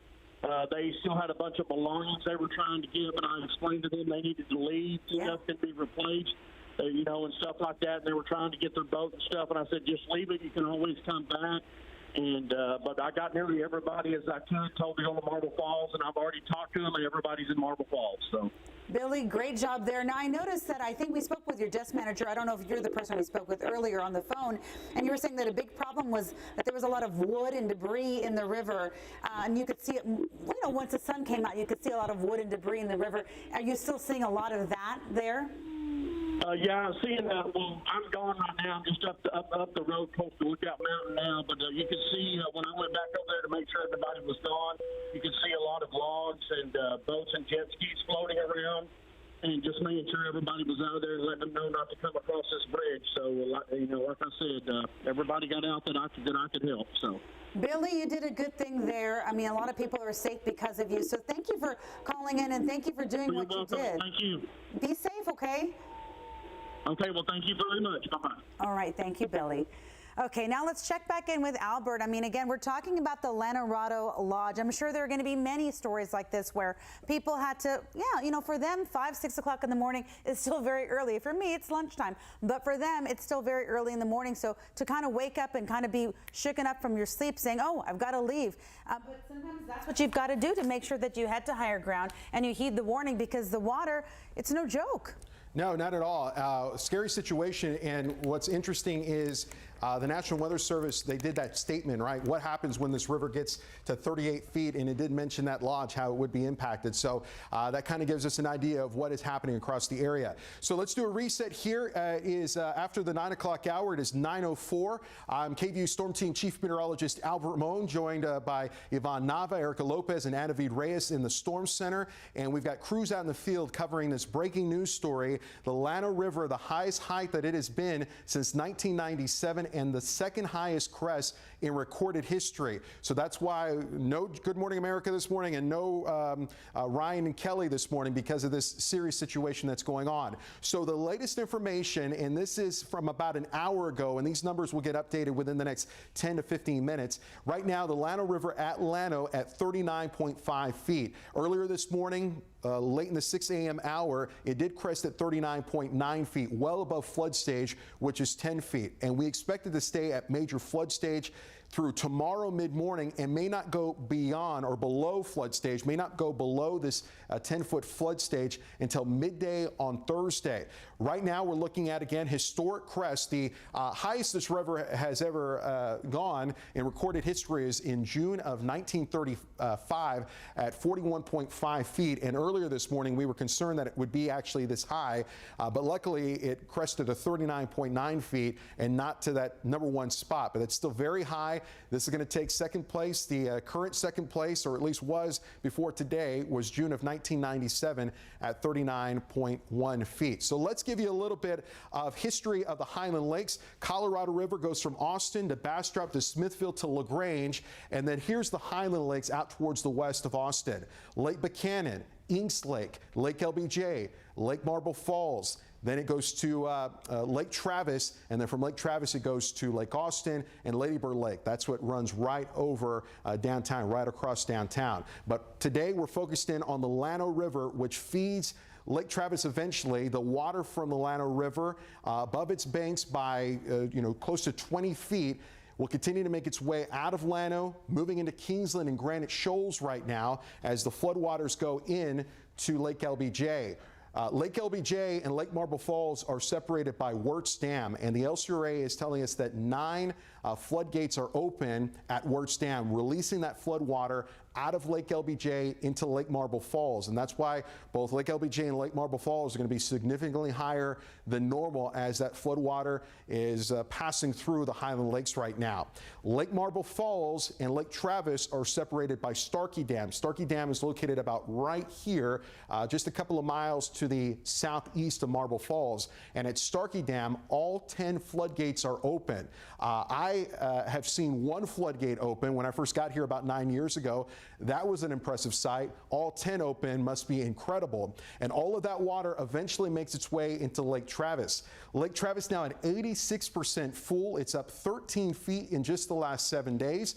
There are floodwaters not only coming in via the Llano River into Lake LBJ, Lake Marble Falls, but also floodwaters coming in from the Pedernales River and Sandy Creek. So it is very possible that later on this week, Lake Travis could make it to 100% full. That is in the cards just because the amount of water that's moving on in. But here's the thing, because there is plenty of storage at Lake Travis, again, it's 86% full right now. Let's say, in theory, it was at 100% full. There is a flood pool there. There's a little bit of a cushion at Lake Travis with Mansfield Dam, a 33-foot flood pool for situations just like this. If this flood were to happen and we had a Lake Travis at 100% full instead of 86% full, there would still be 33 feet of storage, and that protects the city of Austin. So no flood operations expected at Mansfield Dam. There's plenty of storage to handle this flood water coming in from the Llano, coming in from the Pedernales, coming in from Sandy Creek. But we will see a significant rise over the next several days. All this water eventually trickles into Lake Travis. But again, no flood operations expected at Mansfield Dam. Therefore, if you're watching us from Austin, Lake Austin, Lady Bird Lake, or downstream along the Colorado River, Bastrop, Smithville, LaGrange, this is not for you. This is for the hill country. The floodwaters will stop at Mansfield Dam. Here's a look at the forecast, and here's what we're concerned about is additional rain in the forecast. It's wet this morning. Those rain chances start to come down late today, tonight. We'll have showers around on Wednesday, but some of the rain on Thursday could be heavy. So we'll have a chance for flash flooding, river and creek flooding, especially in the hill country, for most of this week. Speaking of the hill country and speaking of the Llano River, all morning long, my colleague Leslie Adamy has been right along the Llano River in Llano, where the Llano River crested to its second highest height in recorded history. Leslie, tell me what you're seeing now. Hey there, Albert. Yeah, that's right. You know, and you mentioned the second highest in recorded history, and we've been out here talking with some of the folks who have been out here kind of videoing their experience, and they said that in their time here, they have not seen it. You know, folks who have maybe moved after the 1999 point have not seen it, the floodwaters rage this much. Now, I will say in the time that we've been out here, the water is not as high, but it's certainly still moving, as you can see, very, very fast. We've seen it carry tree limbs and whatnot, but an indication of it having gone down is earlier this morning we showed you that this park bench right here was practically completely covered in water, but now it looks like parts of it are surfacing, as well as, unfortunately, some dead fish here in this area. Now, we're here off of Main Street, right across from the library and a metal art shop, and we're talking about some of the shelters that had been opening. Now, on the north side, for folks who, the bridge is closed off, right? The bridge is closed off, but folks who have had to stay put on the north side, the Catholic Church has opened its doors as an evacuation center, in addition to some of those that we listed earlier this morning as well. The Chamber of Commerce is saying that they have been supplying some food and water at some of those locations. Also, Fuel Coffee Shop here off of Main Street, also supplying free coffee for first responders out here as well. For now, guys, we're still here in Llano, keeping an eye on everything. I'll go ahead and send it back to you in studio, guys. All right, thank you so much. And now we want to take a look at some video here, some video that was sent in to us by one of our KVUE team members, obviously Terry Gruca. She sent us some video, some water raging through Hickory Creek in Marble Falls. Hopefully we can get to that in just a bit. Right now you're looking at the Llano River. This is Marble Falls right here. You could really see how fast this water is just rushing. Terry Gruca now joins us on the phone. And Terry, I know you're in that area. What are you seeing at this time? The video that you're looking at right now, Yvonne, is off of 1431, which a lot of people are familiar with. It kind of winds its way through the hill country there in Marble Falls. And that creek is typically just kind of a trickle on most days, but we've had so much rain. I mean, it has been raining all night here. And so it looks more like a river now through that area. I haven't seen a lot of homes that are in danger by any stretch. I live off of a road in Marble Falls that has a lot of low water crossings, and I can't even get out of my neighborhood right now. We went down the road to this one low water crossing, and the water's at about 3 feet, and it kind of fluctuates a little bit with all the water that we've had, just kind of rushing over the road. And so we've seen a lot of cars come down the street, but nobody trying to cross this water because it's just moving too fast and it's just not safe. So it's cold and wet. Again, no flooding issues for families here, but we do have a lot of friends that live in the Kingsland area. They have sent us pictures. I'm going to try to send those to you all. Sure. They have had some serious issues in Kingsland already. A lot of neighbors there flooded out and fearful that with the rising water levels, it's just going to continue to get worse. So, you know, we're hoping that everybody's okay and safe and out of their homes right now, but we're just trying to keep a safe distance away. And I'll just keep trying to send you all video Yes, from this that would area be great. to kind of show you. Yes, be safe. And another thing I was going to ask you is, by any chance, have you just seen, like, even peeking out your window, other neighbors, or have you maybe spoken to a neighbor in your area there in Marble Falls, and have they said anything? I know you're kind of newer to that area in particular. You didn't move there that long ago, but have they said anything? Oh, well, the last time I saw something like this was back in, you know, such and such. Did they give you something like that? Yes. In fact, some of our friends in the Kingsland area were saying, I mean, it's been 10 years before they've ever seen the water that high in that area. This area, when we purchased this house out here in Marble Falls, the folks who owned it had owned it for about 10 years, and they said that they had only been blocked from getting in and out of their house like 3 times in the 10 years they had lived here. So in the short time that I've been here, we haven't had anything across the road, especially to this magnitude. But I mean, the water is it's just been pouring all night long, and so there's only so many places for it to go. Yeah. We call it the Marble Falls River here in front of our house. So yeah, you know, luckily we're safe and everybody's okay. But I'll continue to try to send you all video. Yes, we would take take situation anything. though for a lot of folks. Okay, you know, we would Kingsland, take. Yeah, it very much is a very serious situation. Thank you for sending us those pictures and the video, Terry. And again, that's what's most important, that you and your families and all the neighbors, that everyone is safe, because those material things, they can be replaced. Absolutely, yeah. Thanks all right, for you all checking in. stay safe too. Okay. Yep. All right. So again, we continue to get, whether it's video or pictures, we're getting a lot of information from people. If you have anything, any pictures, any video, you can send us, of course, from a safe location. We don't want you to get in a bad situation. But if you can send us all that from a very safe place, so we would love to get that video, and you can send it to us whether it's on our Facebook page or via Twitter. We're going to check back in with Albert to see what is going on right now. I know one real quick thing. Remember, all the county offices are closed in Llano until 11 o'clock. I don't think in Llano you're going to be out and about anyways, but in Burnett County as well, those county offices are going to be closed for another 45 minutes, and that's according to Judge James Oakley. They delayed opening of those county offices in Burnett County until 10 a.m., so another 45 minutes until those offices are open. But let's check in with Albert to see what is taking place out there. Any new information, any new numbers perhaps that have been coming in? So we're moments away from getting those new numbers, those updates as far as how high the river is now.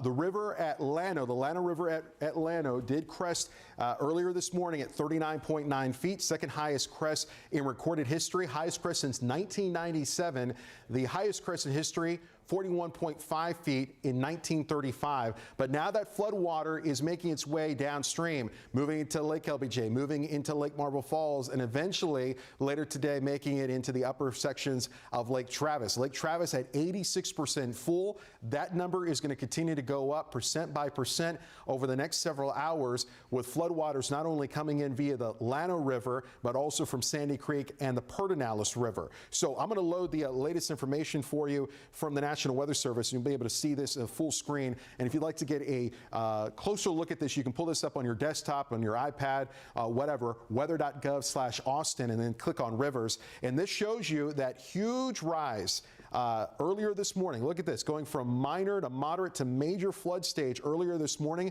around 3 a.m. The Llano River then made its crest around 7 a.m. at 39.9 feet. It's come down a little bit, just a little bit, but notice how it's going to stay in major flood stage all day long. Doesn't go out of major flood stage until tomorrow afternoon. Look at that, at midday tomorrow, early afternoon tomorrow, and may not go below flood stage, may not go below that 10 feet until sometime on Thursday, and there's even more rain in the forecast. So not only is there a flash flood concern, but a river and creek flood concern all week long. And the reason for this is that cold front that moved down to the south of us yesterday is that bringing that cold air. That's why we're still in the 40s. So that's what's going on at the surface.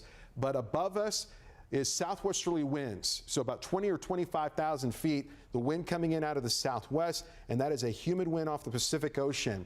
And when you get a warm wind to override a cool wind from the north at the surface, you're going to get what's called overrun. You get into this cloudy, wet weather pattern, and there's a series of disturbances coming in from the west that have allowed for this busy weather pattern. It allowed for as much as 11 inches of rainfall to fall in the last 48 hours in parts of Mason, Llano, and Gillespie County. Flash flood warnings remain in effect for places like Mason, Llano, and Gillespie County. Let's zoom in and I'll show you the latest information there. This is a flash flood warning in effect until 3:30 this afternoon. And even though the rain not nearly as heavy as it was last night into the early morning hours, any additional rainfall because of saturated soil could provoke additional flash flooding. So when we talk about flash flooding, we talk about low water crossing issues, creek issues, and of course we have flood warnings for the Llano, the Pedernales, Sandy Creek, and even the San Gabriel River that runs through Georgetown. Although the San Gabriel River, for those that are watching in Williamson County, only at moderate flood stage and will be coming down over the next several hours. I'm going to zoom out and I'm going to show you the future radar.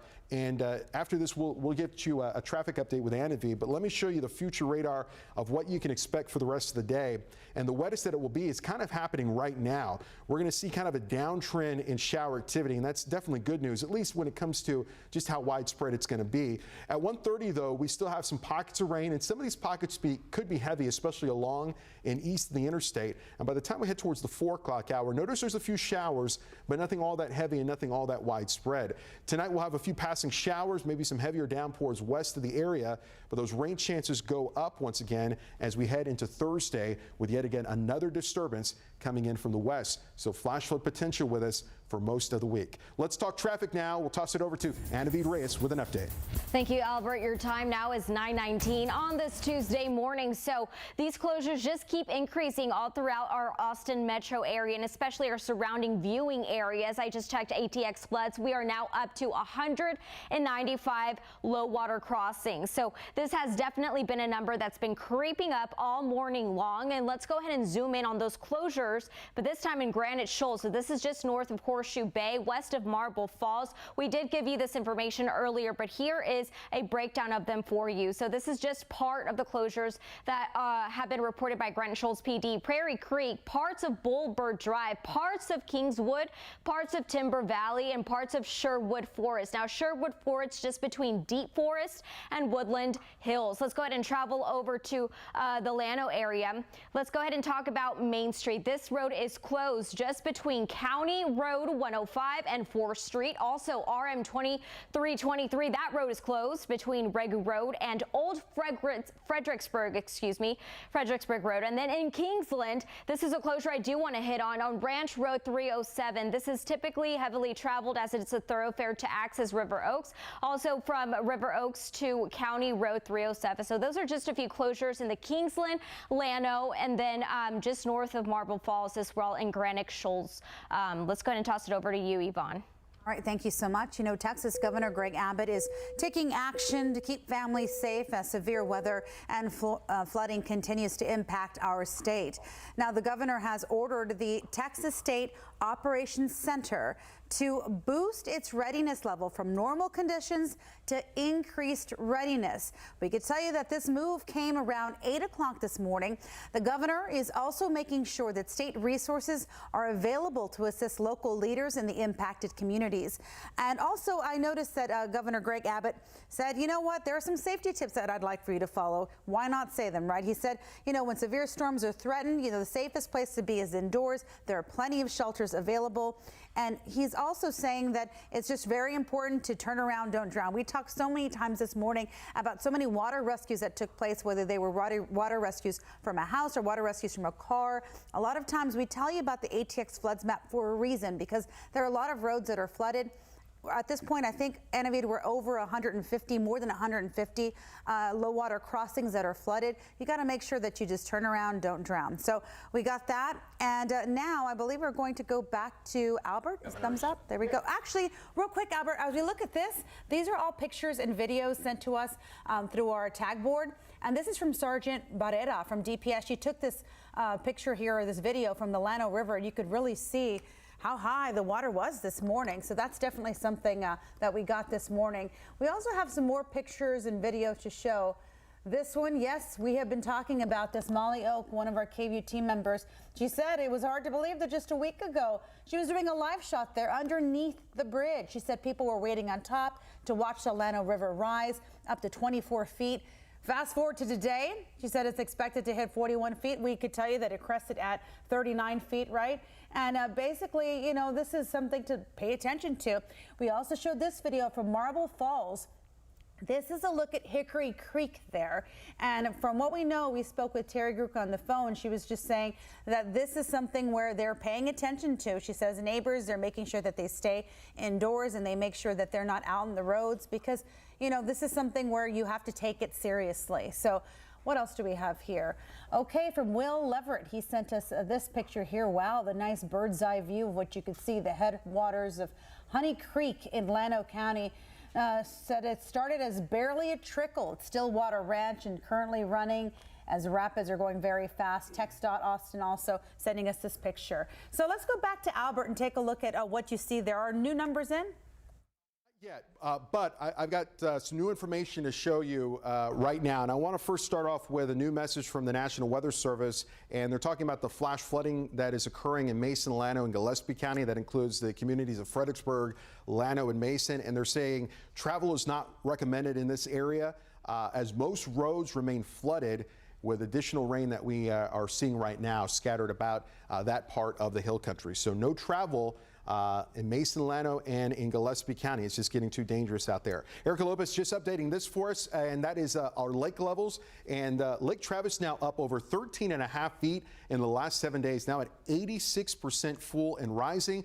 Lake Buchanan hasn't gone up a whole lot, 88% full. The majority of this rain has been occurring south of Buchanan Dam. It's been mainly along the Llano River, the Pedernales, and Sandy Creek, the three main arteries that feed Lake Travis. And I'm telling you, everybody, it is not out of the realm of possibilities that Lake Travis goes to 100% full once it's all said and done because of the amount of water that is not just moving through the Llano, but also the Pedernales and also Sandy Creek. So let's do just kind of an update here. By the way, I am looking at your comments on Facebook Live. So if you go on facebook.com and search KVUE, make sure you're adding us and following us. And I am looking at your live chat, and we'll do that in a second. I'll look at some of your questions, and we'll get those answered for you. But let's start Llano River at Mason. We don't want to forget our friends watching in Mason. The Llano River is right south of the city of Mason and is still at major flood stage, but did crest earlier this morning at 32.89 feet. It's going to be in flood stage for a good chunk of the day. And notice how as water continues to come in out of the junction area along the Llano River, it may even crest even higher by this evening at 35.7 feet. So again, this is the Llano River near Mason where a flood warning is in effect, and we do not expect the river to go below flood stage until probably sometime late tomorrow. So that is the situation there in Mason. This is the Llano River at Llano. The latest information just popped up. Look at that, Yvonne. The 9 o'clock update is right there. So the Llano River at Llano now at 38.7 feet. This morning at 7 a.m., the Llano River did crest at 39.9 feet, the second highest crest in recorded history. The highest the river has been since June of 1997.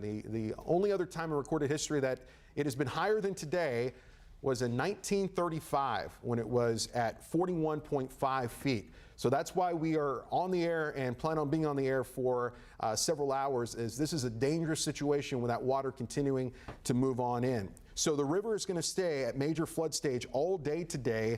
Llano River at Llano may even go up a little bit as more rain comes in out of the junction and also the Mason County area. I don't expect it to go beyond or below major flood stage until tomorrow afternoon. May not go below flood stage period, may not go below that 10-foot flood stage until, and that's the update, Thursday evening. So it may not be until Thursday evening that the Llano River goes below flood stage. And with more rain in the forecast, that is subject to change. So let's go back to Weather Computer, and I want to show you now Sandy Creek near Kingsland. This is also under a flood warning right now. Sandy Creek at Kingsland did crest earlier this morning at 16 feet, but will be dropping throughout the day. So that's good news. We may see that flood warning discontinue later on this morning. Here's a look at the Pedernales River at Johnson City in minor flood stage right now.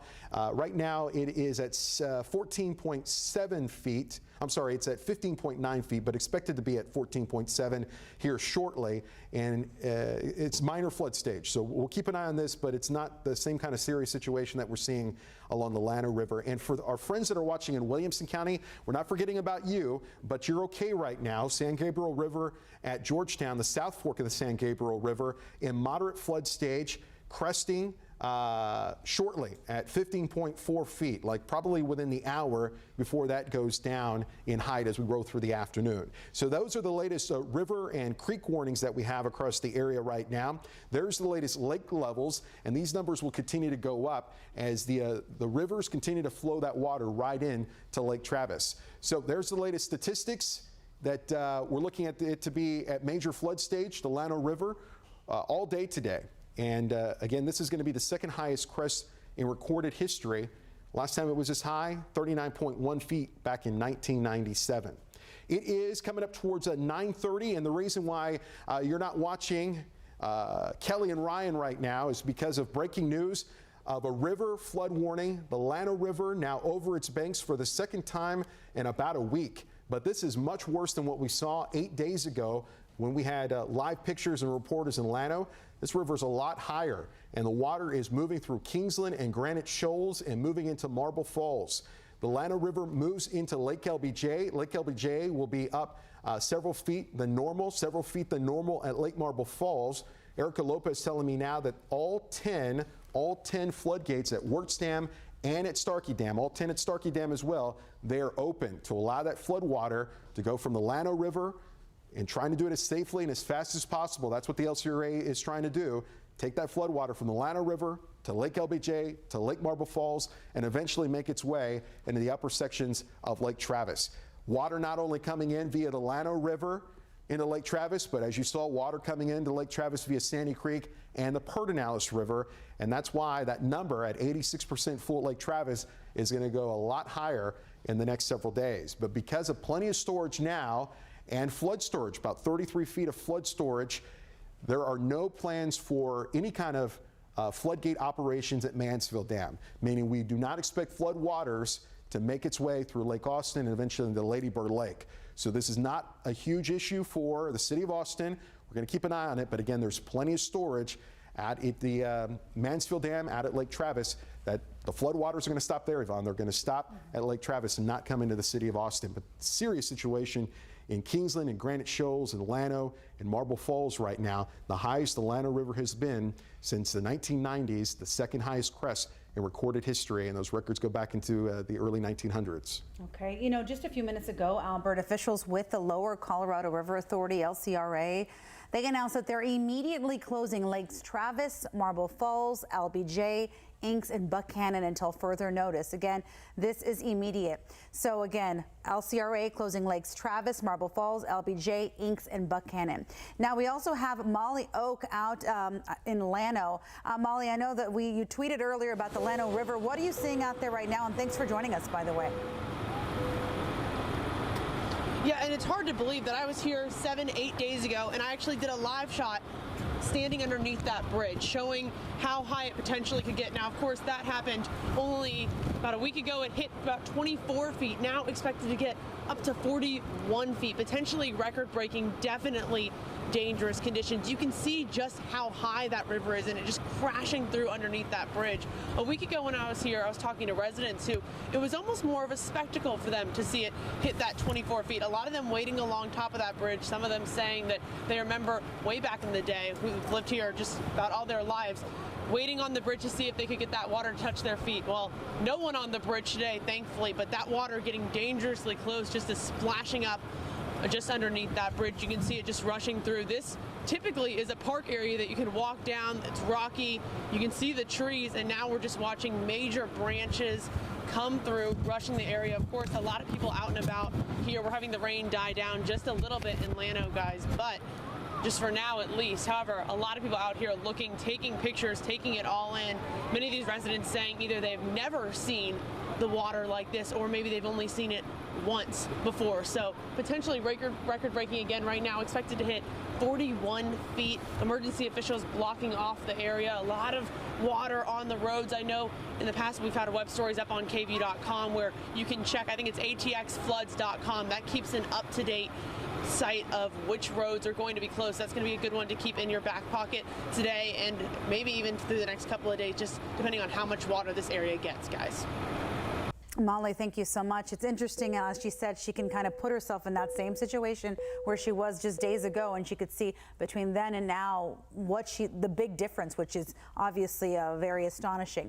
Now, we want to show you some pictures via our tag board. We have some pictures and some video that we can show you, just sent in by our viewers, also by members of the KVUE team. It says, I took this video of Berry Creek in Georgetown at 8:30 in the morning. Water level continues to rise. So thank you, Karina, for sending us this, and you can definitely see that. Now, Sergeant Barrera, also from DPS, took this video from the Llano River earlier this morning, and you can really see how high that water is there. Now, as you're looking at these pictures and stuff, I really want to remind you that you can watch us online, KVUE.com. You can also watch us on our KVUE Facebook page. So make sure to go to all our social media platforms. If you don't have TV ready, you can definitely go online or to our Facebook pages as well. Again, look right here, this video from Hickory Creek in Marble Falls. And this right here is what you could really see, some rushing water in that area. And as Terry had mentioned, some people who live in Marble Falls said, you know, I haven't seen water like this in the last 10 years. So that it really kind of goes to show the importance of this flooding event and how high the water at the Llano River is at this point. Right here, this is from Will, a bird's eye view. You could see an aerial picture of the headwaters of Honey Creek in Llano County. And it said, hey, it started as just a trickle at Stillwater Ranch, and now you could see it's really running as a rapid, and it's overflowing their ponds. And Text.Austin just sent out this picture as well, saying that special crews are mobilized in the Hill Country to help out with flooding. I know we also mentioned that there were a lot of crews from Williamson County and from Round Rock Fire, Cedar Park Fire. There were swift water rescue teams that were helping out and helping the Llano and Kingsland areas out, assisting with water rescues.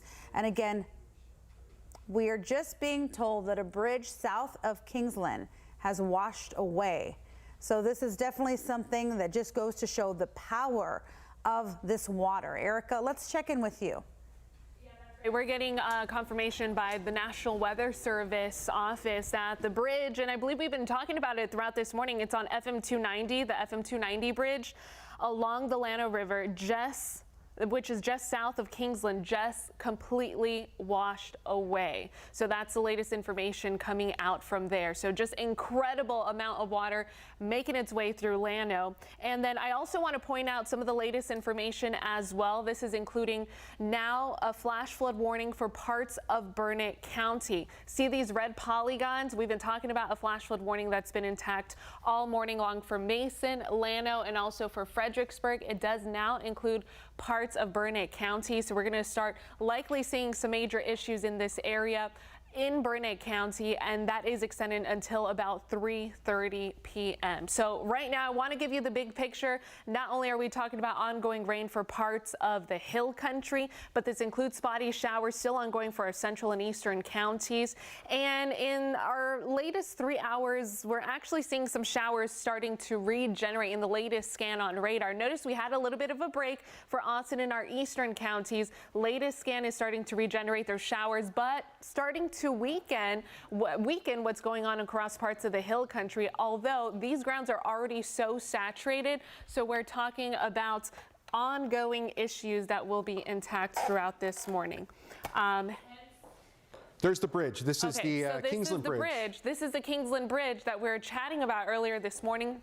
Just getting incredible footage coming in on social media. Again, this bridge is the FM 290 bridge. At 2900, excuse me, along Llano, just south of Kingsland, and it has completely washed away. So what you're seeing right here, no longer there because of the immense amount of water that continues to roll through the Llano River. And we continue to talk about flash flood watches that are in effect through this evening. So we'll be monitoring that very, very closely. Want to give you the big picture where the front is and all of the rain right behind the front. It's not only for us here in Central Texas, but also for parts of Eastern Texas. And the rain will continue to pour. Now, scattered showers in the forecast throughout today. It's also cold. It's damp out there. So please stay safe. We're going to toss things over to Anna Veed. She has an update for your traffic update. Thank you, Erica. And just as you heard, the FM 2900 bridge has partly washed away. So therefore, officials are advising that travel is not advised through Marble Falls, through Gillespie, through Llano. All of these areas that are impacted by these floods are not advised for you to be out there on the roadways at all, period. So if you can, go ahead and stay at home. Avoid the roadways if you can, especially just east of 71. Let's go ahead and travel over to Kingsland. I am still watching this road closure on Ranch Road 307 just between River Oaks and County Road 307. So I did check ATX floods, and as I'm talking about closures, we're still at 195 closures all throughout our Austin viewing area and surrounding areas. Traveling over to Llano, still talking about closures. Main Street is closed just between County Road 105 and 4th Street, and also RM 2323 and Old Fredericksburg Road. So as the morning progresses, I'm keeping an eye out on those closures and keeping an eye out on anything that is happening in terms of issues out on the roadways in these particular western areas. Albert?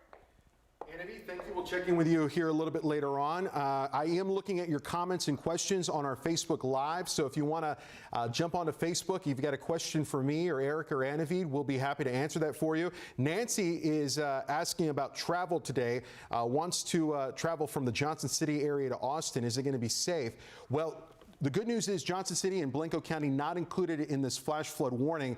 I will tell you, though, if you are planning on doing traveling, it's not advised per the National Weather Service in Mason, Llano, and Gillespie County. Not only are we dealing with the Llano River flood, but we are dealing with flash flooding. There are several roads out west of Austin, Mason, Llano, Gillespie County in particular, that... 71 has issues out there on the road. Okay. Coming from Johnson City, something to watch. Okay, yeah, so there you go. Andy's telling you Highway 71, we've got some issues with that as well. So travel not advised for most of the hill country for today. The good news is we're going to start to see the rain come down in rate. It won't be as heavy as we roll through the next several hours. Live pictures here. This is from Llano as the Llano River continues at major flood stage. It crested here during the 7 a.m. hour at 39.9 feet. The second highest crest in recorded history. Got to go back to 1935 for the highest crest, 1935, when it was 41.5 feet. The rain will continue over the next several days, and because of saturated soil, flash flood concerns and river flood concerns are going to stick around for the next several days as well. We have multiple crews that are headed to Starkey Dam, Wirtz Dam, where 10 floodgates are now open at both dams, which is incredible as they transport this flood water out of the Llano, through Lake LBJ, through Lake Marble Falls, and eventually into Lake Travis. So we'll have some live pictures here soon from those areas.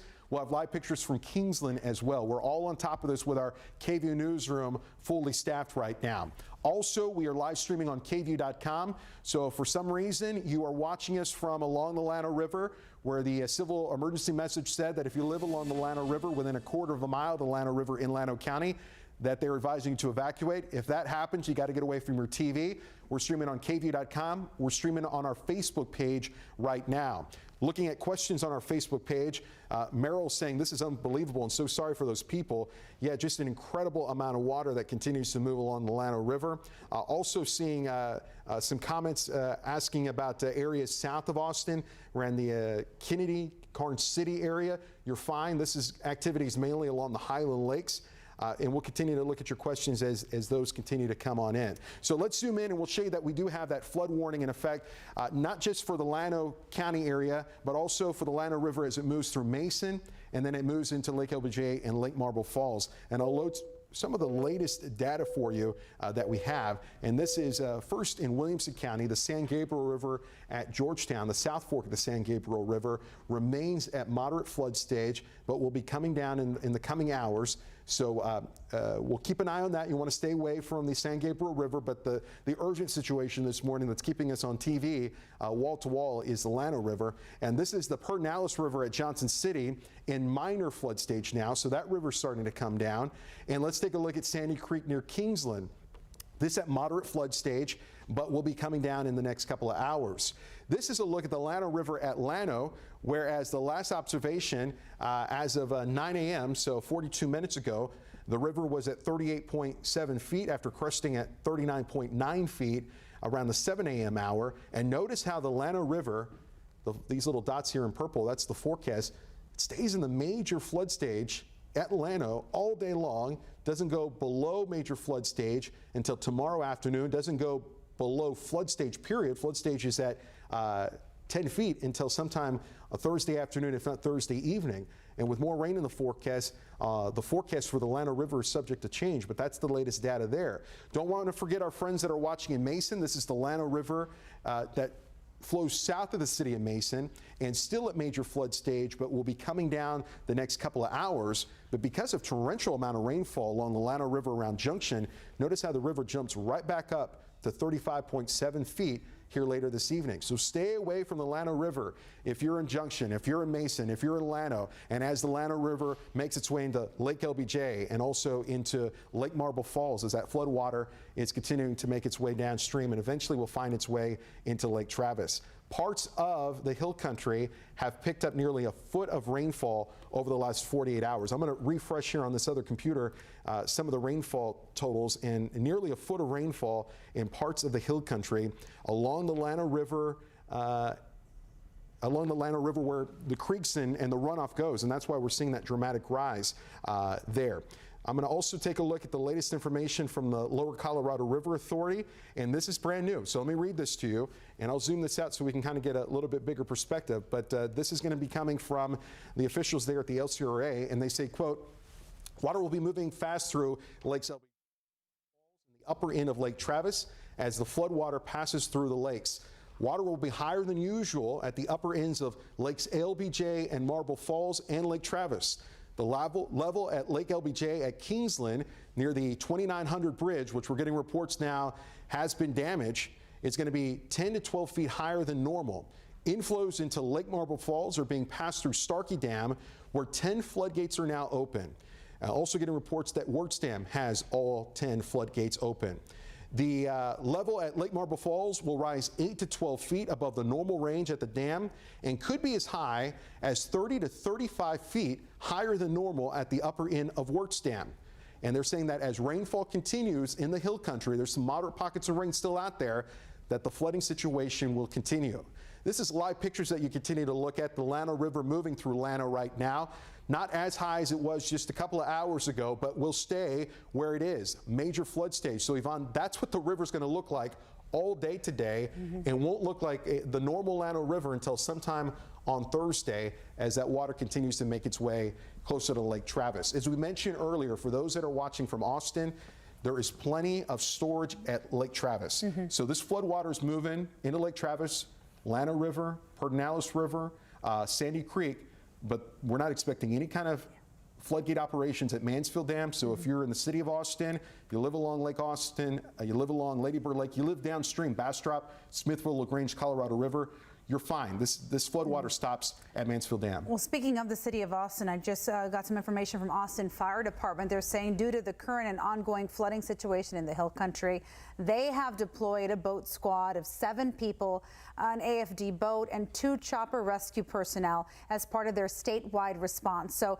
Austin Fire Department doing their part to help out. They also say they expect that their men and women will be gone for several days. So definitely something else that is taking place at this point. We're also hearing from PETA. Interestingly enough, they're saying that because of all the flooding there of the Llano River, that it's causing some residents to evacuate, which is fine, but they're saying, please, include in your coverage that animals could die if left behind. That's obviously something you have to pay attention to. You're not supposed to leave your animals outdoors or tied up or anything like that. They say take your animals with you or figure out a way to put your animals, your pets, in a very safe location, because they could definitely not make it with all of this all of this water, all of the flooding. And Texas Governor Greg Abbott is taking action to keep families safe as severe weather and flooding continues to impact our state.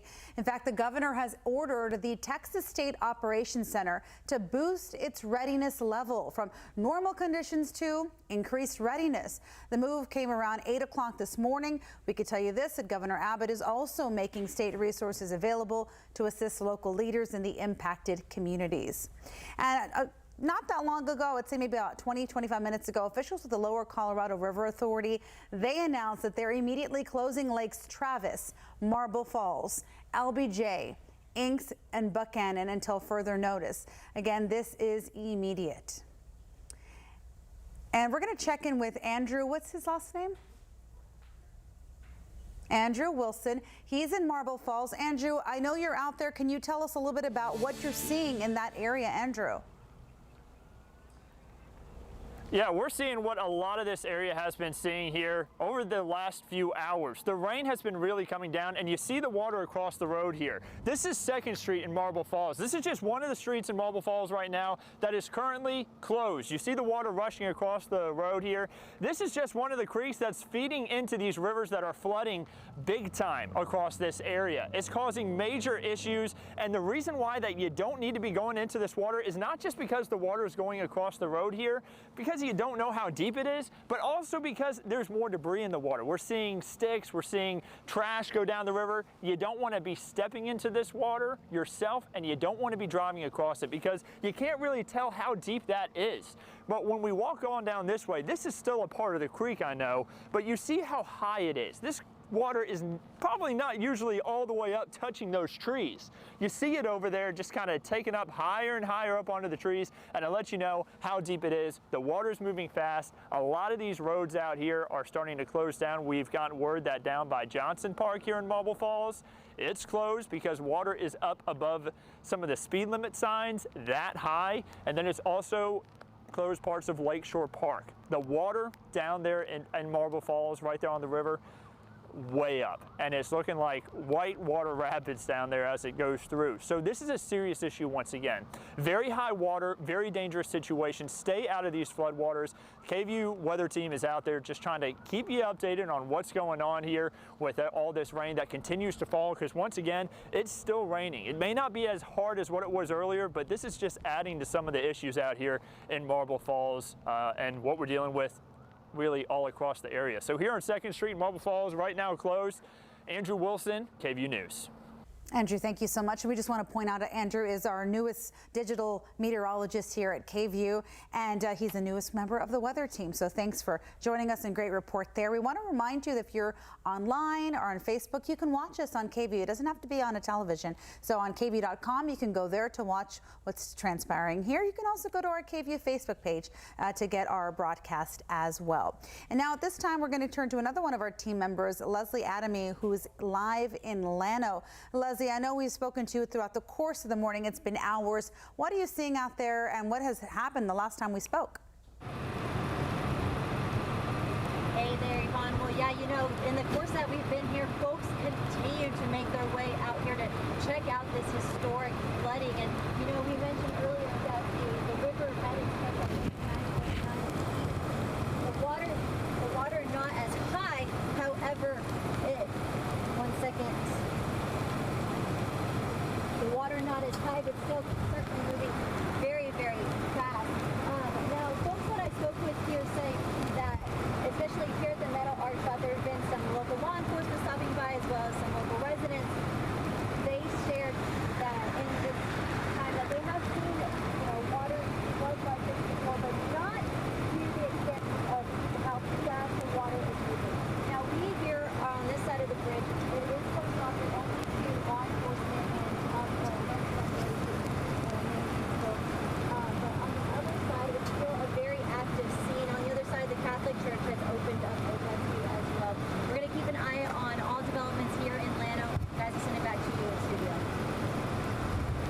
Leslie, thank you. We'll get the microphone situation out there. It is raining and pouring, so some of those microphones are having some issues, but we'll get that fixed for you soon. All right, new in numbers. This is lake levels now. This is Lake Travis now at 87% full, about 14 feet higher than 7 days ago. How about that? And only going higher as water from the Llano, the Pedernales, and Sandy Creek begins to move in. Lake Buchanan also up at 89% full, but the heaviest rainfall has been north of Lake Buchanan, so we may not see a huge rise at Buchanan. But let's talk about Lake Travis, within about 8 feet of being full. And I think it's very possible that over the next couple of days, as all this water continues to make its way into Lake Travis, that we could have Lake Travis at 100% full. That's in the cards. But here's why I'm not concerned about floodgate operations at Mansfield Dam, even though we have 10 floodgates open at Wirtz and also Starkey Dam. So Mansfield Dam still about 8 feet away from being full at 681 feet.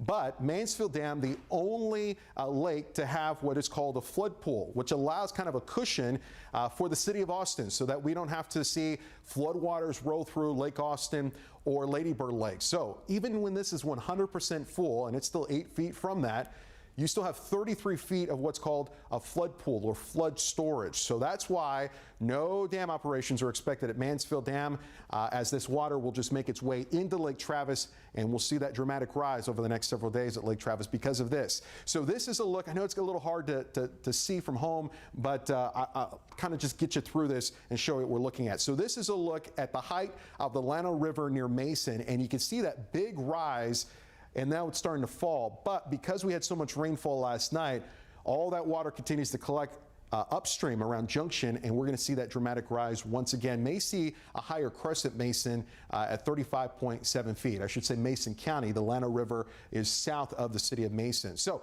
Mason County, Llano County, with the Llano River moving on in, that's under a flood warning. The Llano River cresting here earlier this morning, the 7 o'clock hour at 39.9 feet. Highest height since 1997, second highest height in recorded history, and that's why we're live on TV all this morning to make sure that folks in the path of this flood wave know what's happening. So Llano County sent out earlier this morning a civil alert, a civil message saying that if you lived within a quarter mile of the Llano River, you need to seek higher ground, you need to evacuate, and just be sure and just listen to local officials. So here's kind of the science behind what's going on. A lot of rainfall the last, especially 48 hours in this part of the hill country along the Llano River basin. In some cases, nearly a foot of rainfall just in the last 2 days. You add that on top of a wet September and a wet first half of this month, you've got saturated soil, and you're going to get a flood situation like this. So that water is now making its way into Lake LBJ,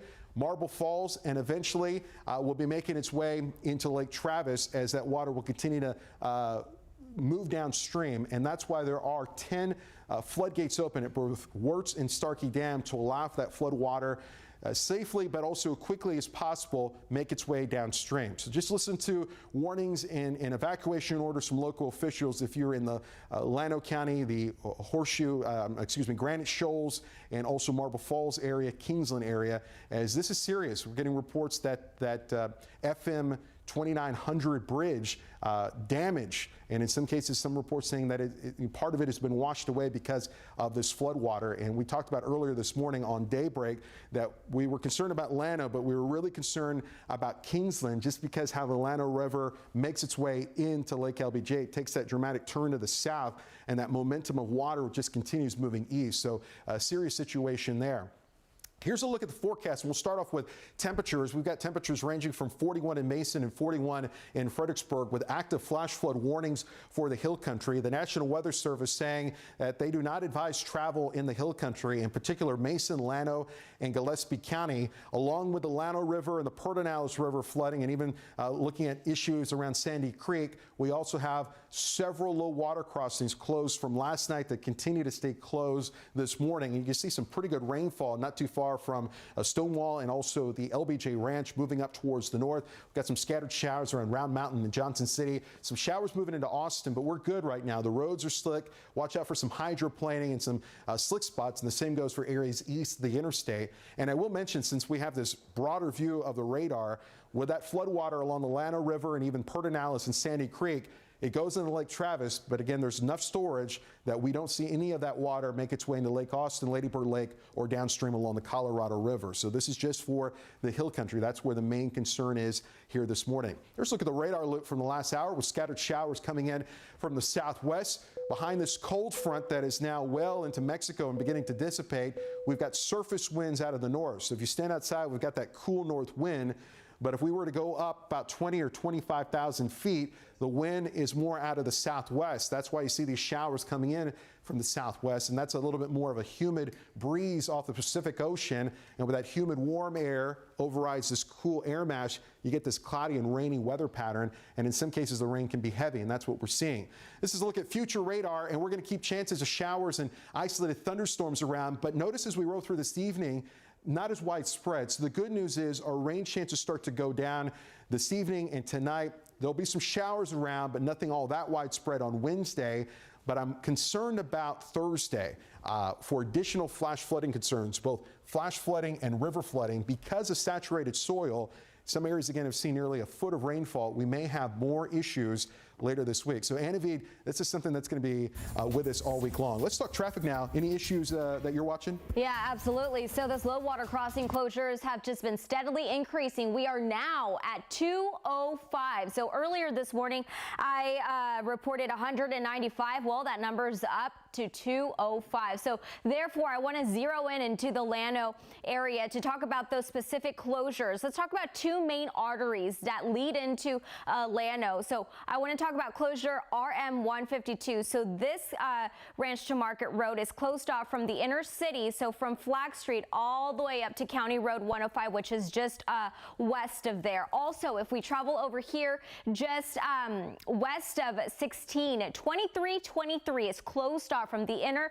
Llano area from Old 6 Mile Road down to Ragu Road. So that's just before getting to Cherry Spring. Now, if we zero in into the immediate Llano area, talking about these closures, Main Street, the road is closed from County Road 105 to 4th Street, and then RM 2323 from Ragu Road to Old Fredericksburg Road. So again, travel is highly discouraged in these areas, and I'm talking about Gillespie, Llano. I'm talking about these areas that have been heavily affected by the heavy rainfall and flooding. So make sure that you do plan ahead and do check ATX floods before you plan your travel this Tuesday morning. Yvonne? At this point, I believe we have Chris Bishop with TxDOT on the phone.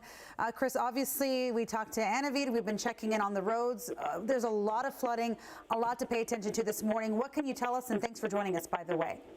Well, thanks for giving us a call on this item. Yeah, there's an awful lot of rain that's been out there, and just because the rain may have slowed, for example, here in Austin, it's slowed down a little bit, but that doesn't mean that things are going to clear out right away. There's an awful lot more that's going to be happening. It takes a while for water to run its course. I wanted to point out a couple of things. The State Highway 16 bridge in Llano, that's Bessemer Avenue. Downtown Llano is closed at this time. It's had contact with the water, and we're not going to reopen it until we've had a chance to inspect the bridge. And that's one of the important things that people need to understand is just because a bridge or a crossing is not underwater doesn't mean it's automatically safe to drive across. And we're not going to open any bridge like that until we've had a chance to actually inspect it, because it's real simple. You don't know what you don't know, and we don't want to put anybody at risk. So the 16 bridge is closed right now, and until the engineers can get a good look at it, not just up top but also at the footings, it's liable to be closed. And that I would suggest preparing for probably what could be a couple of days waiting for the water to go down. The 2900 bridge is out over in Kingsland. We have had reports of damage in a section of it that is down. So that one is closed over there. And, the important thing is even if you don't see it on a map, just be aware that it may just be that it hasn't been posted yet. That's why the turnaround, don't drown is so important for anybody who's got to be out there. And the obvious safety message is, if you don't have to be on the road, don't be. This is not a You know, this is not a flood of biblical proportion yet, so, you know, find a safe place, warm and dry, and hole up, and you know, stay advised. Be aware of what's happening, and if somebody tells you got to move to higher ground, well, guess what? You've got a new job to do. You've got to get. You've got a new job. No, you're right, Chris, and I like that you mentioned. I think it's very important. You mentioned you've got to check the integrity of these bridges and of these pathways, and I'm sure you have a team doing that, but you're having to wait till the water subsides to do that, so it's going to be some time. Also, when we talk about the Texas flood, you know, the ATX floods map, there's so many low water crossings that people really have to pay attention to. I believe we're over 150, maybe 160 at this point. That probably is correct. They're pretty much all of them are not on the state highway system, so I don't have. I haven't looked at those closely because obviously our attention is elsewhere at this point. But anytime that you've got something that has showed up as being closed or flooded, just because it comes off of that doesn't mean that it's you know, it's the middle of summer and you can drive across and not worry about it. You know, take extra care. You know, there might be a pothole there, and that pothole that you can't see because it's full of water, that may be a lot deeper than you thought, and you can damage yourself, you and your vehicle coming across. So, you know, the time for extra caution is here, probably for, you know, several more days until both the state crews and the city and county crews have a chance to assess everything that's out there. Quick question. You mentioned Kingsland and, you know, the FM 2900 bridge. Is that to you a huge sign of the power and the, you know, the veracity, I would say, of this water, considering, you know, that's a bridge that's been there for, I would assume, quite some time, and it's just washed away because of all this, you know, all the water. Is that something that kind of really stuck out to you, perhaps? Well, that's one of those. You know, I mean, you can experience this thing.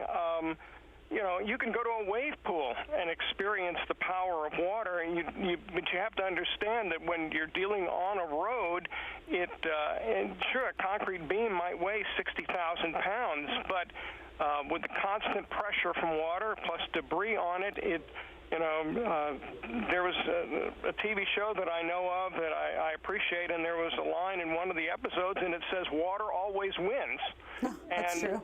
And you know, in a flood case like this, given enough time, water always wins.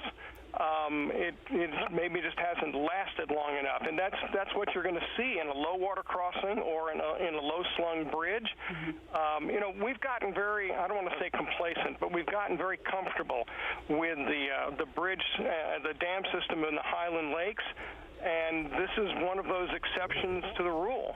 And this is one of those times everybody has to pay extra attention and take extra care, and not just assume that, you know, well, it was fine last year, it was fine 10 years ago. Well, it's not 10 years ago, it's now, and we have a whole new set of situations, a whole new set of conditions to work with. You're right, it's a whole new set of situations. As far as also what your team's going to be doing, I can only imagine the amount of calls that you all are filtering through right now, but you're again saying you're going to have to wait till the water subsides to do a lot of the work. What else is being done, maybe in-house, on the phone, or what have you?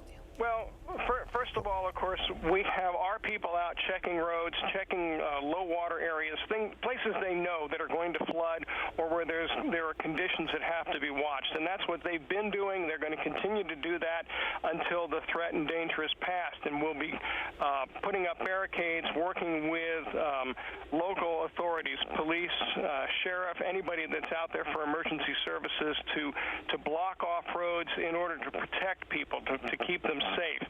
And they're going to do that until it's finished. And then as water starts to go down and it looks like it's a more permanent condition, it's not going to come back up because we're not expecting another round of rain or whatever, they'll be inspecting all those areas. And if we have a section that remains closed and somebody looks at it and says, well, the water is gone, we have to look at it and make sure that, for example, the base of the road hasn't washed out, and that all you're seeing, for example, might be 2 inches of asphalt, which you drive across it and it fails, and you and the vehicle drop a foot or two or more, depending on where it is and the damage that's done there. You know, we don't want that to happen to anybody. So until we've had a chance to look at all of this and that's the next thing they'll be doing. So as water starts to recede, they'll start to inspect that to know where the problems lie. Oftentimes when you have water overtopping a road, you're going to see problems with guardrail. That's going to go down. There may be places where portions of an asphalt road or even concrete will lift or will spall off and wash away, and you want to make sure that people know about that. You've got barricades and cones up to keep them off of a damaged area, opening as much mobility as we can. But look, we say this all the time, and this is the perfect example of what we mean. Safety is our top priority, regardless of anything else that's happening out there. And it may be an inconvenience to some people, but we're not going to open a road. We're not going to have anything running and open and available until it's safe, because that's our promise to the people of Texas. Chris Bishop, thank you so much. I know you all have a very difficult job ahead of you, and you have a lot to do. We thank you for taking the time to talk with us. And as you said, water does always win. Okay, we have some breaking news now that we want to pass along. Lakefront residents are in Granite Shoals are being told to evacuate. So those residents in Granite Shoals are being told. And there's also an emergency shelter in Marble Falls, I believe is at the middle school there. So that's somewhere where they can go. But definitely the lakefront and Granite Shoals areas, those are definitely something you want to pay attention to. So we're getting more information. I'll try to kind of decipher more of that. But let's go to Albert for right now, and then let me try to just kind of get my information correct. Thanks. No, I read the same information. You're right. So that's the water that's going from the Llano River into Lake LBJ. So as we've been talking about, it's not just the city of Llano, but it's of course Kingsland, it's Granite Shoals, it's Marble Falls, and those that live south of Wirtz Dam and south of Starkey Dam, where we have 10 floodgates open at both dams right now. Just a tremendous amount of water that it will be eventually making its way into Lake Travis. And I want to give you an update on Lake Travis here in just a second as well. So let me actually back up some of these graphics. So 87% full at Lake Travis right now and continuing to rise. There's the current high. And this is a number to kind of keep an eye on over the next 24 hours at 673.1 feet. So 87% full. There is a flood pool at Lake Travis. And let me get into a little bit more of that and clarify some stuff that we said earlier. So we are still about 8 feet away from Lake Travis being 100% full. Is it possible that we get 100% full at Lake Travis? Yeah, it's very possible. We've got a lot of water coming in via the Llano River to Lake LBJ, Lake Marble Falls, and to Lake Travis. The Pedernales River is an artery that goes right into Lake Travis. You've got Sandy Creek, a lot of water coming in from Sandy Creek as well. So this number possible in the coming days. If we get to this number, 100% full, we may see some operations at Mansfield Dam. That's a big if. We're not there yet. And once we get to this number, whenever we get to 100% full, even though it's a beautiful number to report, there will be some folks that live around Lake Travis that could deal with some problems. So that's just something to keep in mind down the road. I'm not saying this is definitely going to happen, but it's in the cards. Now, the reason why Austin, Lake Austin, Lady Bird Lake, and downstream along the Colorado River, the reason why we will not see that flood water move through Lake Austin, Lady Bird Lake, and the Colorado River east of Austin is because of this flood pool. But that flood pool is for areas downstream, and that flood pool allows for as much as 33 extra feet to be stored at Lake Travis and then slowly released downstream. Now, whenever we start talking about flood pool territory, which is possible in the coming days with more rain in the forecast, that means big time issues for those that live around Lake Travis, especially on the western edge of Lake Travis. So just want to make sure we clarify and know what's happening there.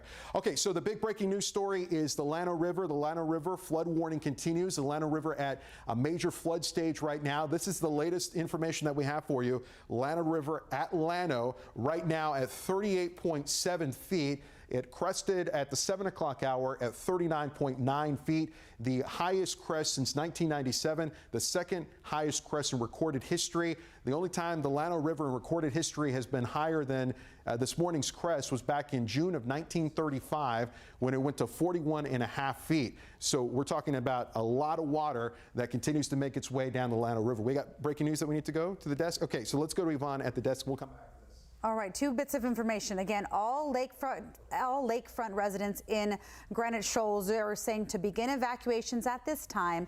An emergency shelter is available for those Granite Shoals residents. That's available at Marble Falls Middle School. So if you're living along the lake in Granite Shoals, you're being told to move to higher ground. We're also being told by the city of Granite Shoals that Impala and Webb Isle residents, they want you to consider moving to higher ground as well, because they say the causeway is closed. So north and south Shorewood lakefront side residents, they're saying if you can seek higher ground, seek shelter, because the Lake LBJ level is rising really fast. So Impala and Webb Isle residents, consider moving to higher ground. Also, anyone along the lakefront, they're saying just begin evacuations at this time. An emergency shelter is available for you. That's at Marble Falls Middle School. So definitely something you want to pay attention to. On the phone, I believe we can have time to go to that. We have Clara Tuma, a public information officer with the Lower Colorado River Authority. And Clara, Yvonne here, Albert's also here. What can you tell us about the flooding here this morning? I can tell you this is a phenomenal flood wave that's come at us from not only the Llano River, but the Sandy Creek and some of the other tributaries as well. This is a monumental amount of water. It has come primarily into Lake LBJ, but we've also had a significant amount of rain elsewhere. We have floodgates open at Wirtz Dam. We have floodgates open at Starkey Dam, and that water is being moved downstream into Lake Travis. This is a very serious situation. LCRA has closed the lakes from Lake Travis upward. That is Lake Travis, Lake Marble Falls, Lake LBJ, Inks Lake, and Lake Buchanan. We have closed immediately until further notice. These flows are high. These flows are fast. There's debris in the water. This is not the day to be out on the lakes. The only exception to that is public safety. If there's a public safety officer, of course, they have a reason to be out there. Everybody else needs to stay away. You need to get away from these lakes. They are high. Water is rising. The flows are continuing to come in to our lakes. And so we need everybody to do what you can to keep yourself safe. Hey, Claire, it's Albert here at KVUE. I got a quick question when it comes to Lake Travis. We've got the 3 main arteries. Of course, the Llano River, we've got the Pedernales River and Sandy Creek. A lot of water coming through all 3 of those arteries right now. We're sitting good. We're sitting okay right now, especially with that flood pool at Lake Travis. But talk about, for folks that are watching around Lake Travis and especially downstream, if there is any indications from the hydrologists there that we may see any kind of dam operations at Mansfield Dam in the days to come. There is that possibility, and stay tuned for more information on that relatively quickly, I would think. We have a lot of water moving into Lake Travis. Lake Travis is full for water supply purposes at elevation 681 feet above mean sea level. Our projections are that we will reach that in relatively quick order, and then we would go into the flood pool. Now, there is a massive flood pool of 33 feet on top of that where we can store floodwaters. But what we'd like to do is to be able to release it thoughtfully downstream at a time so that we can protect both Lake Travis, protect the water supply, and also we have some controls on how much can be released downstream at any given time. So follow LCRA on Twitter, follow LCRA on our flood operations report for the very latest. And Albert, I will let you all know if there is a decision as to what activity may take place at Mansfield Dam, and then, of course, further downstream at Tom Miller Dam, right, which creates Lake Austin, which is the next lake downstream. And Claire, I actually have a graphic on my weather computer showing where Lake Travis is when it's full, plus that 33-foot flood pool. But that flood pool, if you have a few more minutes, that protects areas downstream. That's there for Lake Austin and Lady Bird Lake. If we go above 681, we're going to start having problems for residents that live around Lake Travis. Is that correct? You would start having residents for people who live in low-lying areas around Lake Travis. Absolutely. And also, one more thing, I know we mentioned briefly, but also a lot of the lakes are closed, right? Can you just give us some of the lakes that are closed because of all this water? Yes, I can tell you that LCRA has closed Lake Travis, Lake Marble Falls, Lake LBJ, Inks Lake, and Lake Buchanan. until further notice. You'll notice Lake Austin is not on that list yet. That is, the city of Austin has jurisdiction over Lake Austin. El Sierra does not. So El Sierra has closed the lakes that El Sierra has jurisdiction over this morning. These flows are tremendous. This will clearly be a record-setting flood. And I want to encourage everyone, take this very seriously. If you've seen a little flood before where one floodgate was open for an hour, that's a serious situation. This is monumentally more serious than that. I think if you didn't think it was serious, I think you're really stressing that and you're getting that point across, Clara. I really appreciate you joining us. My pleasure. I hope everybody stays safe. And Yvonne and Albert, thank you for everything you're doing to help people stay safe by helping them understand this situation is not to be taken lightly. Don't play with this.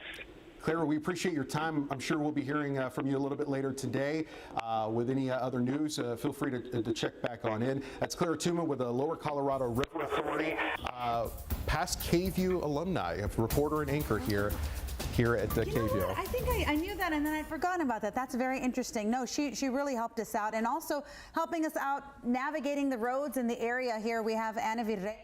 What do you see out there? That's right. So 10:16 is now your time, and I'm still seeing these closures. After speaking with TxDOT, we learned that the 16 bridge over the Llano River here in downtown Llano is closed. So even though bridges, what I learned, aren't completely submerged underwater, they still need to go ahead and close those off just so they can be, all good, just so they can take enough precautions to do their investigation and see if it's safe in order for traffic to flow through there during these flood times. Let's go ahead and talk about two other closures. Main Street is closed just between County Road 105 and 4th Street. Also 2323 from Ragu to Old Fredericksburg Road. Also earlier this morning, we did get some viewers asking about, okay, so if I live in Johnson City, is it safe for me to travel into Austin this morning? So I will say to you this, I know that there are dangerous water levels on 71 and 71 extending closer to the Sweetwater neighborhood area as well. But Johnson City,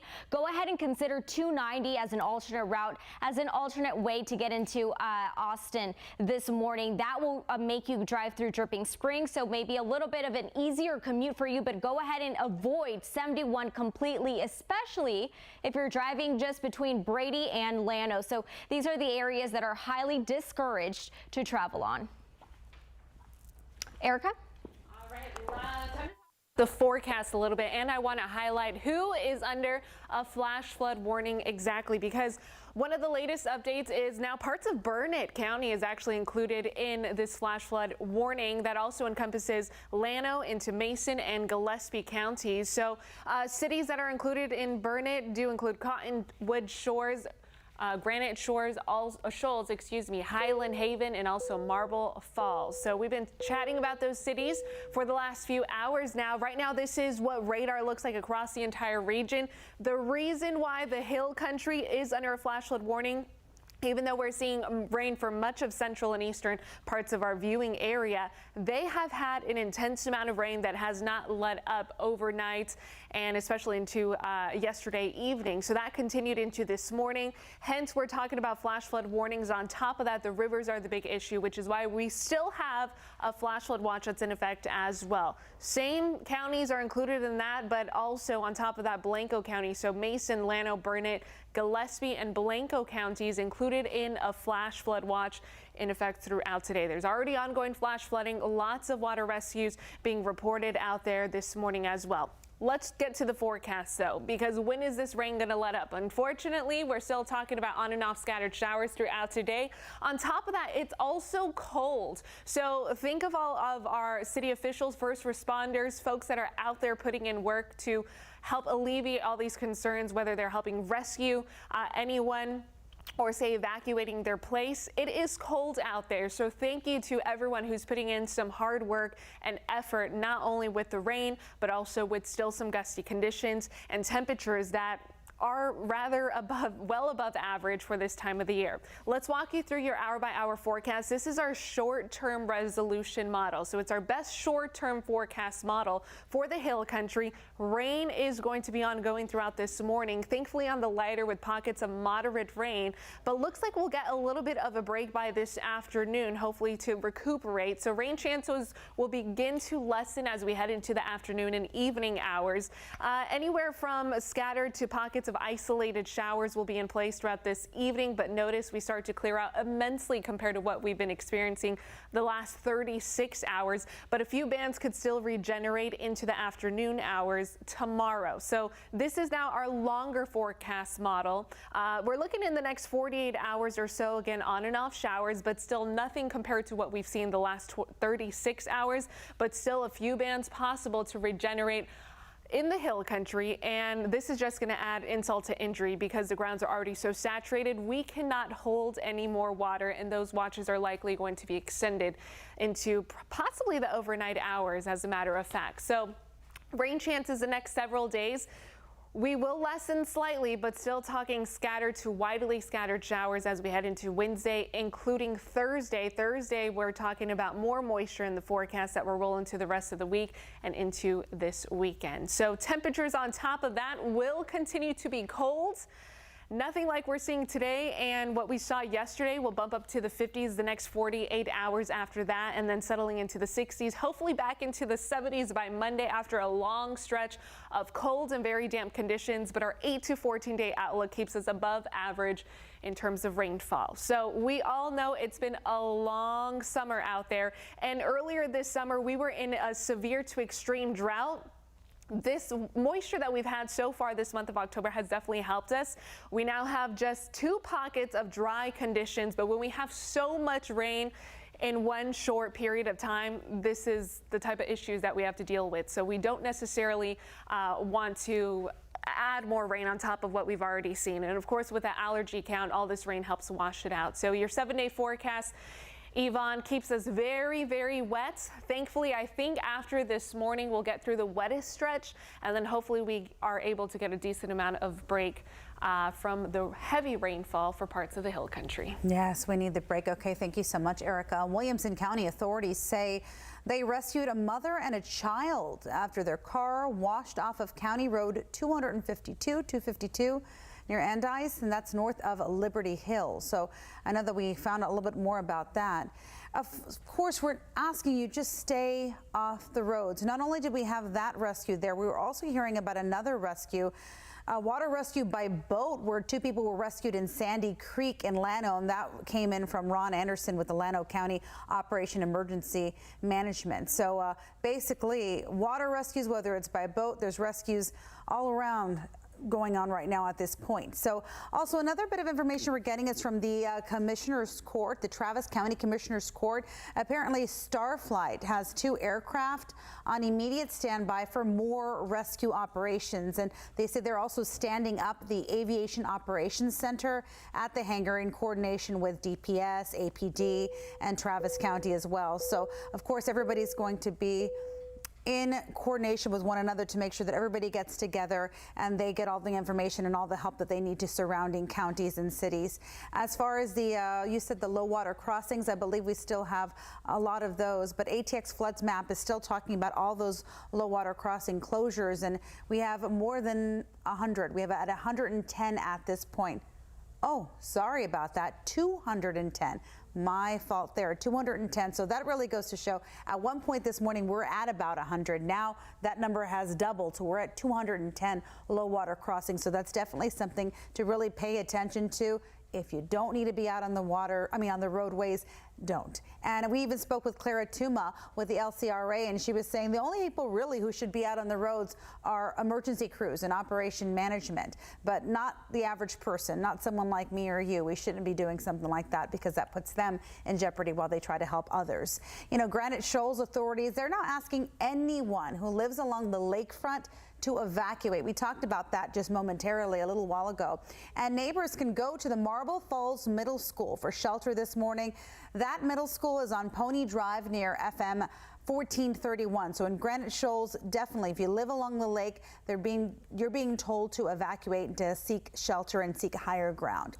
So at this point, we can also talk about an important message from for Llano residents who have pets. FEMA, or rather PETA, I should say, has this message. Reps with PETA are urging pet owners to not leave their pets caged or tied to a leash when evacuating. So they say if you see an animal in distress and you're unable to help, they say call police immediately. So at this point, I believe we're going to go back to Erica in the Storm Center just to get like an update on what's taking place right now, but a lot of just bits of information that we wanted to relay to you first. Erica, what's going on?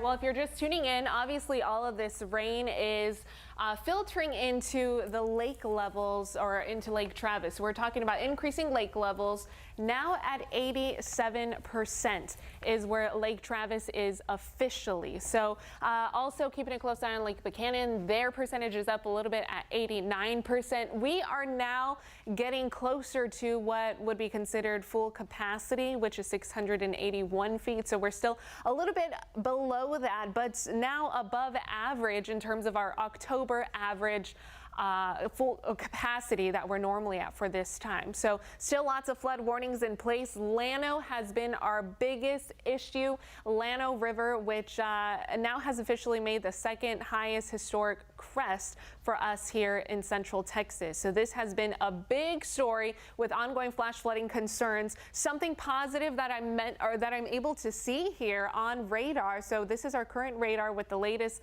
rainfall accumulation that's going on as of right now, is that we're starting to see a break in Mason, also Gillespie County. Unfortunately, in Llano, we still have pockets of moderate to light rain that's in place there, and Burnett County is officially included in this flash flood warning as well. So cities that are included in the new updated Burnett County flash flood warning, at least parts of Burnett County. It does include almost 14,000 people, but it has been extended until 3:30 p.m. So Cottonwood Shores, Granite Shoals, Highland, Haven, Marble Falls, you are under a flash flood warning as of right now. So on top of that, guys, it is still brutally cold out there. It's another day where we're not expecting to leave the 40s. So everyone who's out there battling the floods, first responders, city officials, or just volunteers who are helping folks evacuate or be in higher grounds or get to a safer place. They're also battling the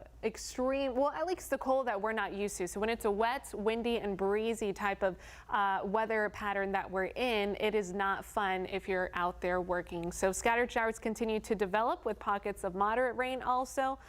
Flash flood watch is still in effect for a good chunk of our hill country counties. That includes Mason, Gillespie, Blanco, Burnett counties, and also Llano. So looks like Anavid has some new information with what's going on the road. So what's the latest, Anavid?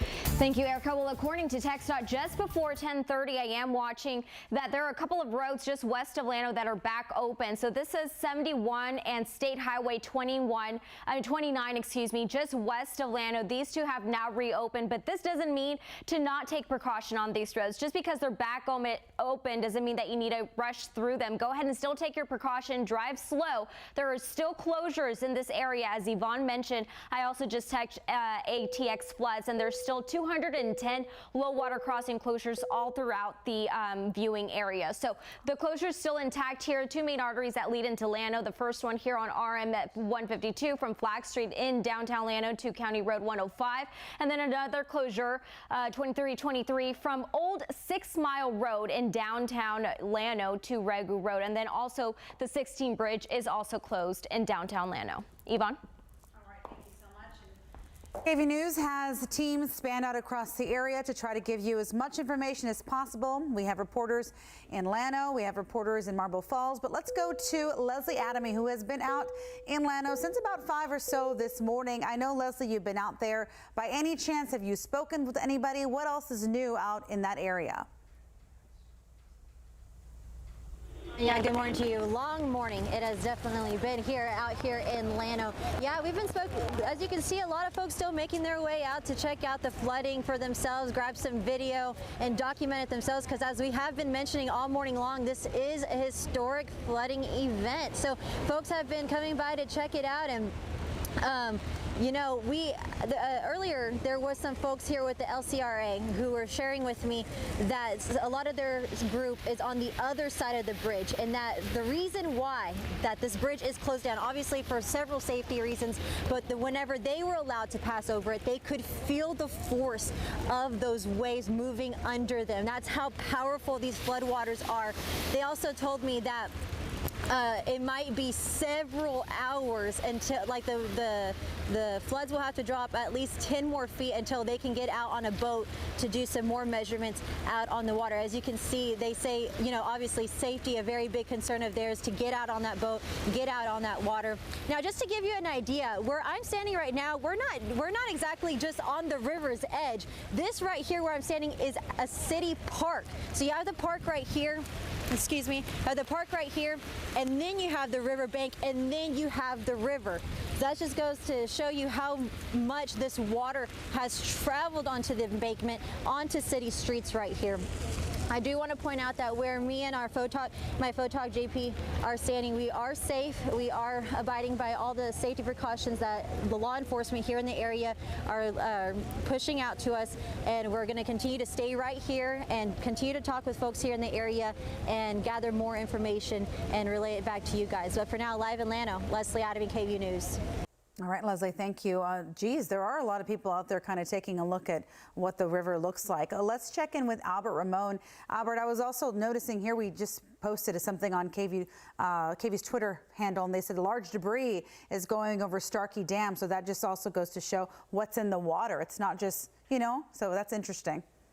So we heard from Claire Tuma that the lakes are all closed now for boaters and for anyone. Yeah. And that's the reason why you're going to get a lot of debris. Not coming downstream with the Llano, but you're going to get a lot of debris just from Sandy Creek and the Pedernales, and that's all moving into Lake Travis. So I want to show you new updates. This is as of 10 a.m., and we're going to start with the Llano River at Llano, and right now the current stage of the river at 37.5 feet.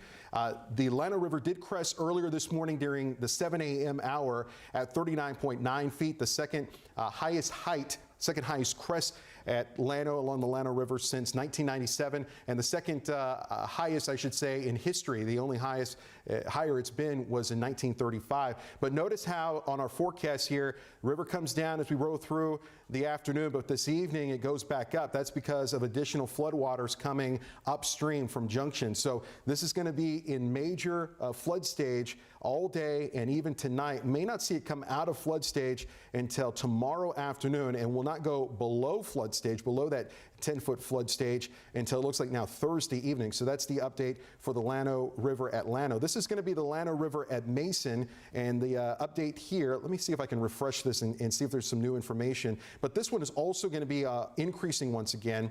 Right now, the current level at 26.9 feet. Again, this is Llano River and Mason, but notice how it's going to go back up once again as we head towards this evening. So another little flood wave. I guess I shouldn't say little. It's going to be another big flood wave.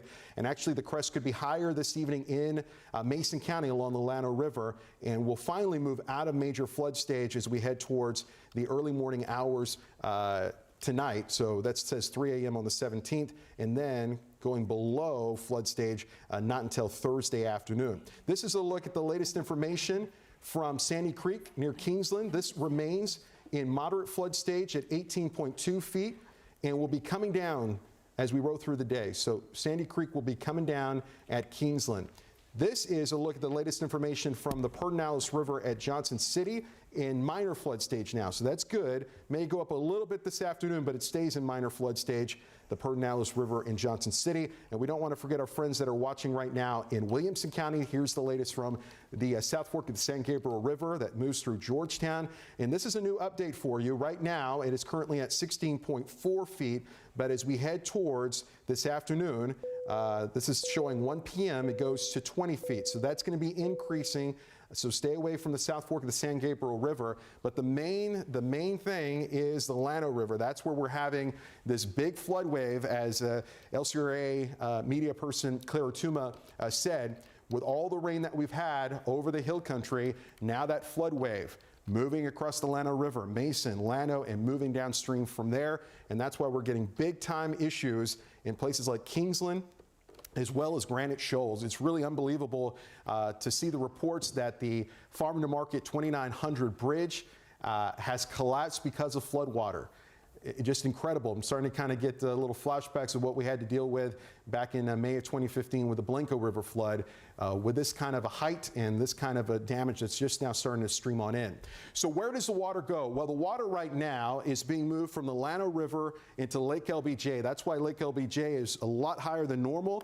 And from the Lake LBJ, that water is being released via 10 floodgates that are now open at Wirtz Dam, and that water then makes its way into Lake Marble Falls. So that's why Lake Marble Falls is a lot higher now than normal. And from Lake Marble Falls, that water is released via 10 floodgates that are currently open at Starkey Dam. And from there, the water goes into Lake Travis. So we should be getting an update from the LCRA a little bit later on whether they decide or not to maybe continue floodgate operations, possibly Mansfield Dam. If that were to happen, then we would see floodgate operations at Tom Miller Dam. Again, that's something that's possible, but I'm not saying it's going to happen, but something that they are monitoring as this flooding water continues to make its way downstream. The latest from the LCRA as far as lake levels go is that Lake Travis is at 87% full, and I'm going to refresh this just to make sure that we have the latest numbers, because it has been incredible to see that number continuing to tick up hour by hour. And let me just pull that up for here, right here. But either way, because of this wet weather pattern, Lake Travis up more than 13 feet in just the last week. And I'm looking now, and just since we've updated this graphic, 20 minutes ago, Lake Travis is now at 89% full. So that's why, as this floodwater continues to make its way into Lake Travis, that's why it's very possible that we may see floodgate operations at Mansfield Dam to allow that water to move downstream into Lake Austin, and if it makes it downstream, you may see floodgate operations down the road for Tom Miller Dam, which would release water into Lady Bird Lake. So what a busy morning. The first time that we've had to deal with a flood like this along the Llano River in a very long time. As we mentioned before, the Llano River hasn't been this high since 1997, and earlier today at 7 a.m. when it was at 39.9 feet, it's the second highest height in recorded history. It's only been higher one other time, and that was in June of 1935 when it was at 41.5 feet. So we're keeping an eye on the weather. We're keeping an eye on emergency management. We're keeping an eye on our crews in the field. We're also keeping an eye on traffic. Here's Anavid Reyes with an update. Thank you, Albert. And the latest update here is, even though we're watching road closures all throughout this area, we are seeing some roads being back open. So that's 71 and 29 just west of Llano, though there are still closures intact in the Llano area. It's actually not advisable to drive through these areas, and that includes Gillespie, that includes Llano, that includes all these areas. So 16 Bridge in downtown Llano, that is still closed. That's according to TxDOT. And then we're still seeing closures on RM 152 and also RM 2323 just near Old Fredericksburg Road. So I did want to give you just an area of a closure on an area, State Highway 71, just between Llano and Brady. So this area is still dangerous. Johnson City viewers did ask us earlier if it's safe to travel to Austin. Well, I advise you not to take 71. I know 71 here in that particular area does not go through Johnson City, but US 290 is a good alternate route to travel through Dripping Springs to get to Austin. So that's an update for you. Let's go ahead and take it back over to Yvonne. All right, thank you so much. Right now we want to show you here, you're taking a look at what was the 2900 FM 2900 bridge in Kingsland.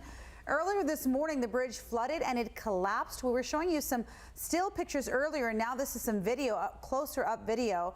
You can see, obviously, it's impassable because it collapsed. So that was something we were taking, just paying attention to this morning with that, and it's FM 2900 bridge, not RM 2900 bridge, but that was in Kingsland.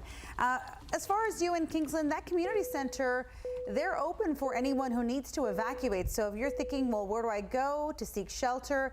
They opened their doors earlier this morning to anyone who's been affected by the flooding or evacuated from their homes. So that's definitely something to keep in mind, that you can go there to that Kingsland Community Center. And the center, by the way, is located on Rose Hill Drive, just off of 1431. I believe we had some video, or we're hoping to get some video from Starkey Dam. But right now, let's take a look at Tag Board, take a look at some video and pictures. We have a lot coming into our newsroom. This was the mother and child rescue that we're talking to you about earlier, where a vehicle was washed off County Road 252. And right there, you can just see, why would you drive down that road? Low water crossings, they say, turn around, don't drown. Luckily, a mother and child were rescued safely. Now here, major flooding there, Lake Marble Falls. And someone said, 80, I guess, she said that her parents' boat washed away last night.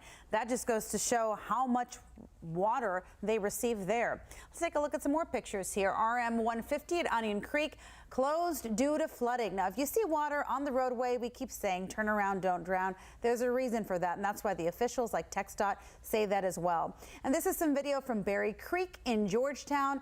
At 8:30 in the morning, she says, you know, that's what she saw there. That was her viewpoint at 8:30 in the morning. That water level continues to rise, and that's definitely something that they're paying attention to in Georgetown as well. And Sergeant Barrera from DPS took this video from the Llano River this morning, and she was basically saying that, you know, she was there in person. She could see that water rising before it actually did crest at a little under 40 feet. So it was about 39.9, I believe, where it crested. And, you know, just a few minutes ago also, we told you about just the situation taking place not only there, but more rain in the forecast as well. So let's check in with Albert Ramon to see what else is on tap, not only for now, but what we can see moving forward from today. Yes, so rain is going to be around for several days now, so I think we're going to have a flash flood, even a river and creek flood risk several times this week, unfortunately. So let's start off with the current watches, and we have flash flood watches that remain in effect until at least this evening for counties west of Austin. This is going to be Mason, Llano, Burnett, Blanco, and Gillespie County, and we have active warnings right now. These are flash flood warnings that you see in maroon. And the word is from the National Weather Service is that they're not advising travel in this area in maroon. So no travel in Mason, Llano, and much of Gillespie County. And it's not just because of the flooding along the Llano River and the flooding along the portions of the Pedernales and Sandy Creek, but it's low water crossings starting from last night. You're watching Nathan Gogo last night at 10 o'clock, and he was talking about the heavy rainfall that continued through the overnight hours, and that's why there's still low water crossing issues, big time issues in that part of the viewing area. So let's take a look at just how much rainfall has fallen, and I'm going to load the last 48 hours. And here in Austin, we're looking at rainfall amounts on average about 1 to 2 inches in some spots. There's been some isolated spots not far from Weberville that have exceeded 3 inches, but really the heaviest rainfall has been right along the Llano River basin. And if you look closely, the Llano River kind of does something like this. And then makes its way into Lake LBJ, into Lake Marble Falls, and eventually into Lake Travis. That's how the water will be running. And you can see right along the Llano River basin, there were several inches of rainfall. What you're looking at here is Doppler radar estimates, and the estimates are underdoing it.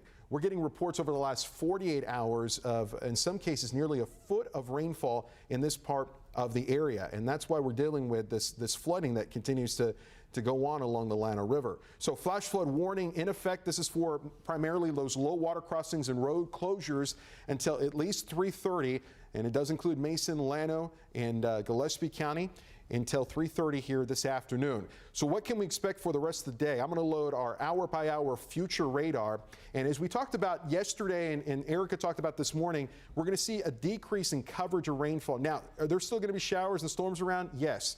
But it won't be as persistent, it won't be as widespread as the last couple of days. So this is 1 o'clock, showing some scattered opportunities of showers.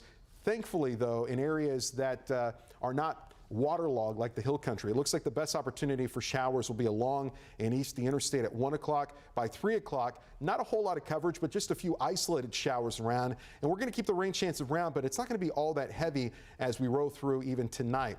Rain chances scattered in nature for tomorrow, but we are unfortunately tracking another disturbance that will increase those rain chances back up to 70% on Thursday. And because it's waterlogged over parts of the area, especially west of the interstate, and because we have saturated soil and because we have swollen creeks and rivers, flash flood concerns as well as river and creek flood concerns will be with us later this week. It's going to be a busy week. Just have a wave on to have those warnings and watches as they come in. As we saw with the Llano River, it can happen when we're sleeping. So that's why the importance of a trusted app like KVUE News app, something that can wake you up, and of course, a weather radio. Back with another update on the Llano River in just a couple of minutes, but now to you. All right, some good points there. Thank you so much, Albert. And we're going to go to our newest KVUE member, Andrew Wilson, with Starkey Dam. You're in Marble Falls, right, Andrew? Kind of tell us what you're seeing out there.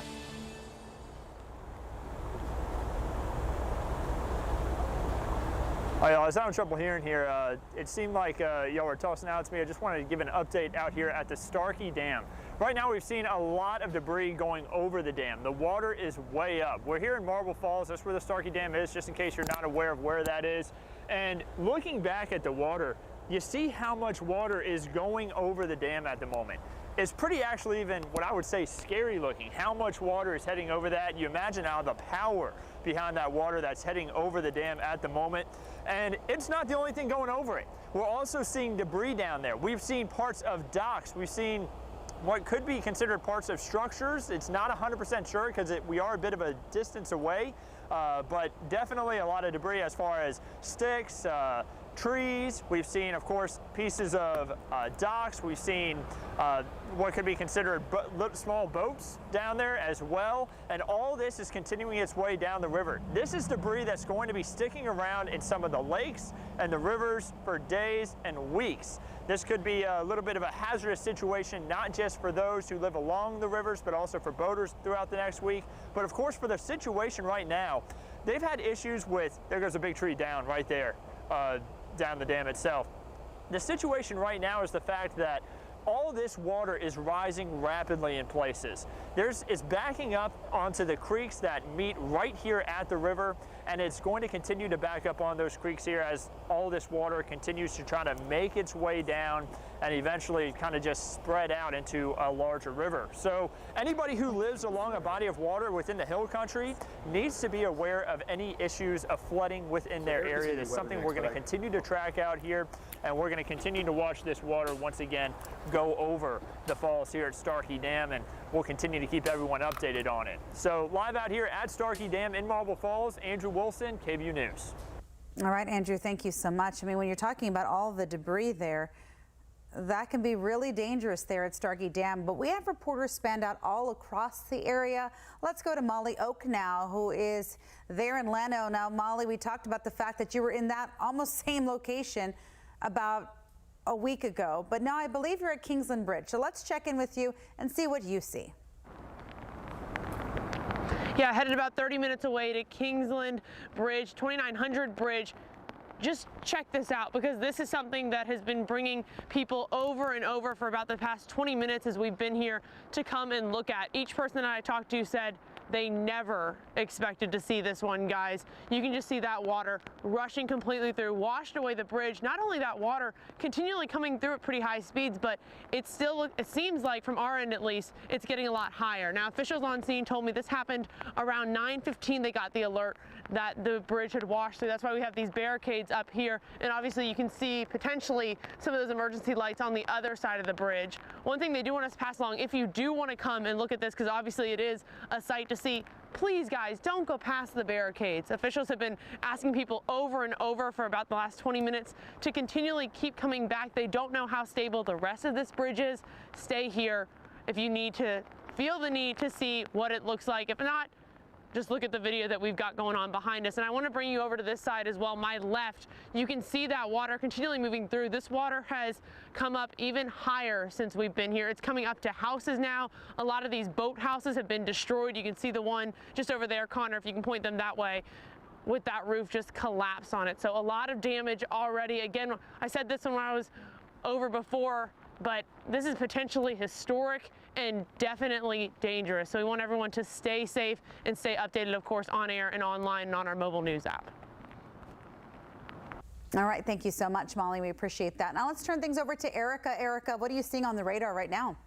Well, you know, we're still talking about some scattered rain shower activity out there, but something that I'm really focusing on also is the temperatures. Obviously, with our crews that are out there, it is cold, it's wet, it's also a little breezy.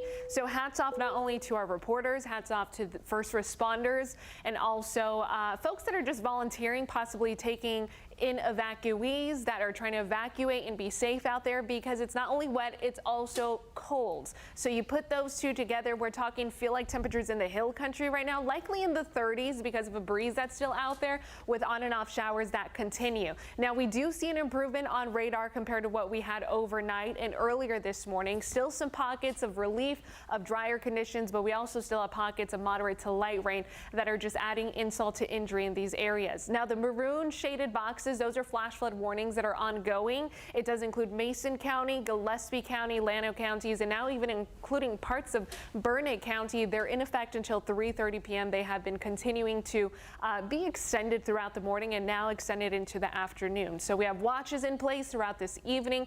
These will likely be extended also because rain shower activity continues in our forecast. Not only are temperatures remaining in the 40s all day long, it's a good 48-hour stretch of temperatures that have not left the 40s, but we're also talking about scattered showers that will be in place. Not as drastically wet as what we saw yesterday and what we're seeing this morning, but again, the ground is already so saturated that any rain that falls is just not good whatsoever. Our short-term resolution model, this is our best short-term forecast model for the next 15 hours or so, does keep a few scattered shower bands moving in through the hill country throughout this afternoon. Though we start to get a little bit of a break, that would be very beneficial for us.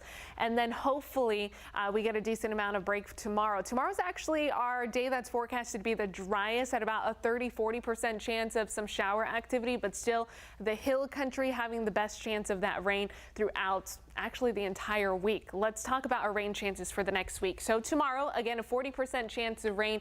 Rain chances increase on Thursday to a 70% chance of more widely scattered showers. That's going to roll into Friday, and then the wet week continues into the weekend. On top of that, at least we're going to be able to get out of the 40s, but 50s return for Wednesday, likely to bump back into the 60s by Friday. Guys, this is still temperatures in the 60s are still temperatures that are about 15 degrees below average when we're talking about mid 60-degree temperatures, and will remain below average into early next week. Above average rainfall continues, which normally if we were talking about this rain throughout the summer months when we were in a severe to extreme drought, and if this rain was spread out a little bit longer, what causes the issues when we get so much rain in such a short period of time. This is not how we need the moisture. Thankfully, throughout the month of October, we had a decent amount of moisture, which has knocked us down to just a couple of pockets of still dry concerns for our drought.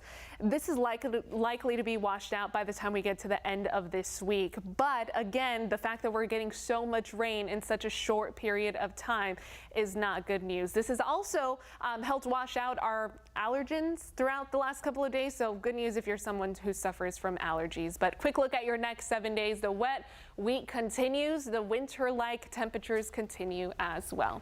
Okay, let's check in with Anavid Reyes. She's doing a great job keeping us safe on the roads. What is the latest?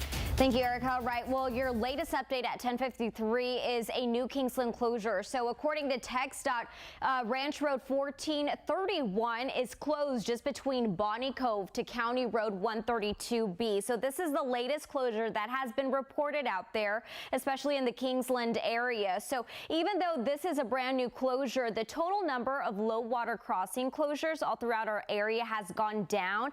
ATX Floods reported 210 closures just about 20 minutes ago. That number has gone down to 208. So that is an update for you. Also, for those of you who use ride carts, which is a travel service just around to get you from around our outside metro area into the Austin metro area, some services have been canceled. So the interurban coach route 1512 has been canceled. The country bus service that services Blanco and the Burnett counties, that has been closed for today, and it's all due to high water and flooding.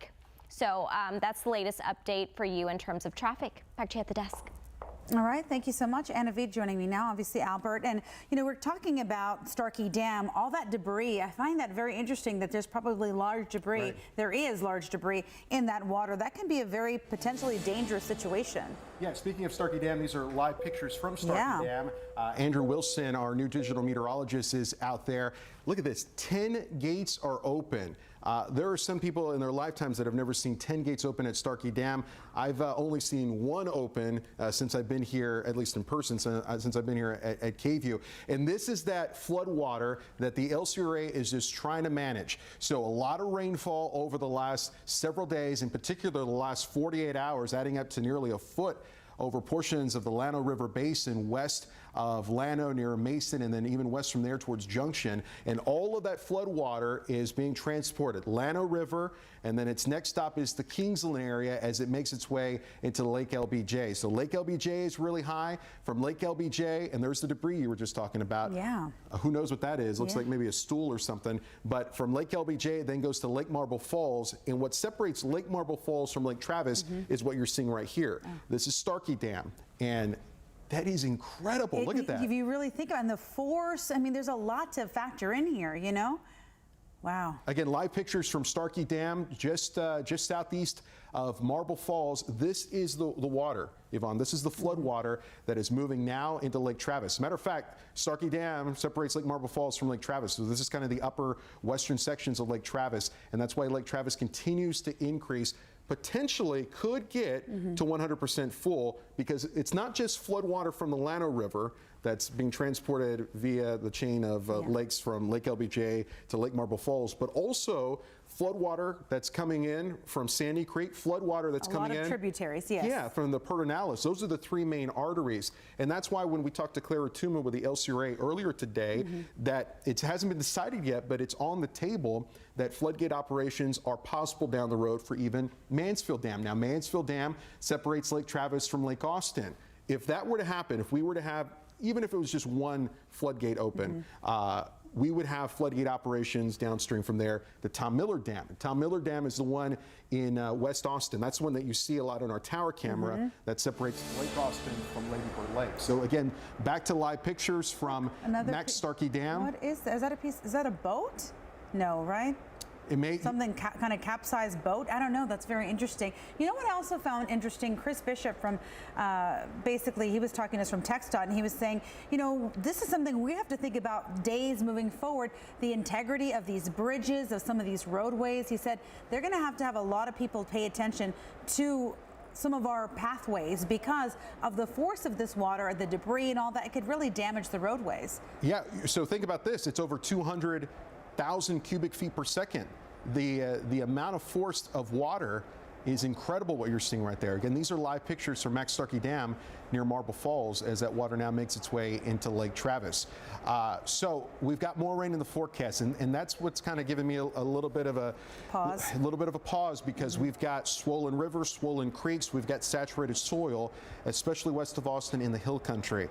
We're not going to get a whole lot of heavy rain today, tonight, or tomorrow, but with rain chances back, even a moderate shower, Yvonne, on Thursday could trigger additional flooding along rivers and creeks and additional flash flooding as well.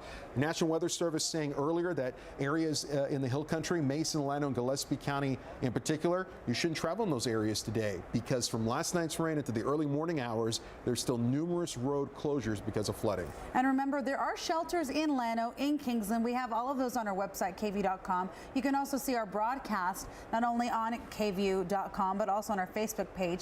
We're going to take a quick little break, a very short break, and we're going to have continuing coverage of our weather right after this, so in just a bit. But again, you can go to our website to get more information. Shelters in place at First Baptist Church and Inman's Kitchen in Llano and Kingsland Community Center in Kingsland as well. And then obviously they were saying if you're living along the Llano River, so many areas, they want you to be careful and, you know, and try to go to higher ground. KVUE News Midday, just a few minutes away. Stay with us. Live coverage continues right after this.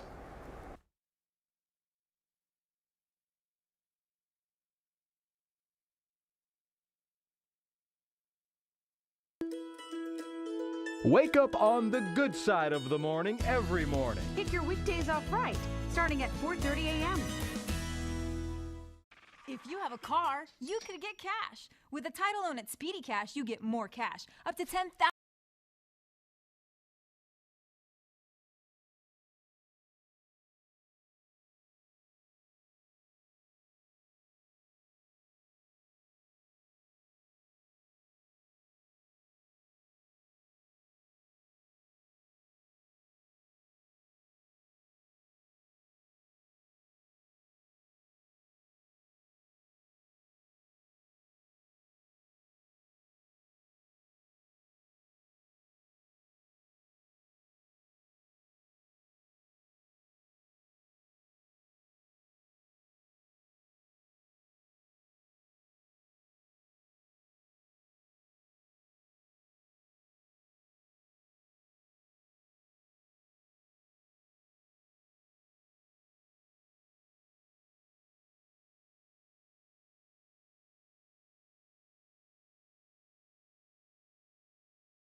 What can you tell us? Well, yeah, all the floodwaters that we're talking about is along the Llano River, which runs through Kingsland. It also runs through Llano. This is where the majority of the issue is that we've been talking about throughout this morning. So we're talking flood warnings that are in effect for the Llano River. Evacuations have been ongoing all morning long. We've had also reports of water rescues all morning long because of this as well. But I do want to talk about some breaking news that's happening this morning. We have official reports from the LCRA that flood operations at Mansfield and at Tom Miller dams will begin at noon today because of the high, fast-moving floodwaters. Now, the LCRA has closed Lake Travis, Marble Falls, LBJ, Inks, and Buchanan until further notice. So again, this is the latest updates on midday this morning that we will begin flood operations at Mansfield and at Tom Miller dams. We already have operations that are ongoing for Starkey Dam, as well as we have 10 floodgates that are open in that area as of right now, and that's been something that we've been tracking throughout this morning with flash flood warnings that continue throughout this morning. Burnett County included in this, Llano, Mason, along with Gillespie counties. So big story as more rain will continue throughout this morning, throughout tomorrow, and into the rest of the week. Notice scattered showers are ongoing. The reason why the hill country is under flash flood warnings is because they have had the excessive amount of rain that we've been tracking not only throughout this morning, overnight, in the last 36 hours, with rainfall accumulation that exceeded 10 inches of rain in just a 30-hour span. This is why flash flood watches are ongoing this evening, throughout this evening for the hill country as well. Temperatures on top of that are in the 40s all day long. So crews that are out there, including our KVUE reporter crews, city officials, first responders, they are working hard out there in temperatures that remain on the cold side. So again, here's a look at your future clouds and rain. Still tracking scattered showers that will be ongoing. The good news is that I think we're out of the woods for the heaviest part of the rain that we've been experiencing in the last 36 hours. The unfortunate part is that the ground is already so saturated that any rain shower activity we get, and there is plenty of it still left in the forecast within the next 7 days, any of the rain we'll get could cause some major additional damage on top of what we've already seen. So rain chances will be scattered to widely scattered into tomorrow, a 40% chance of rain, increasing on Thursday to a 70% chance of rain. On top of that, temperatures remain well below freezing, well below average. Average is about 80, and we're talking about a very winter-like week that's ahead for the rest of the week with above average rainfall that continues. Here's a look at your 7-day forecast for the next few days. Wet weather continues. Flash flooding concerns still ongoing, with plenty of evacuations that have been ongoing all morning. And again, the latest update from LCRA is that flood operations will begin at Mansfield and Tom Miller dams by about noon. Jenny? So much. Earlier we were talking about that RM 2900 bridge in Kingsland that collapsed. That's according to TxDOT. Flood waters washed it away earlier this morning. And if you are in the Llano County, a few shelters are open for evacuees at the moment. We spoke with officials over at the Llano County Office of Emergency Management. They are saying that John Kirkendall Arena and Event Center and Ludi Watkins Memorial United Methodist Church are both taking in evacuees. We have those addresses. We'll bring them to you later. Officials also telling us that if you need to be evacuated, just call Llano Police. Over in Kingsland, the Kingsland Community Center posted on their Facebook page this morning that it's opening its doors to anyone who's been affected by flooding or evacuated from their homes. That center is on Rose Hill Drive, just off of 1431. Now, meteorologist Andrew Wilson is live in Granite Hills right now, where lakefront residents are being told to move to higher ground immediately. Andrew? Yeah, we're actually a little bit further down the river here. We're at, right now, at Starkey Dam. This is in Marble Falls. And I'll tell you now, a lot of that debris that's been coming up from that way has been making its down the river, and it's been a lot of debris. We've seen it going over Starkey Dam right here, just been kind of tumbling on over the dam itself, and then continuing its way down the river. You see the amount of water here. That's powerful. That is a ton of water that's making its way down.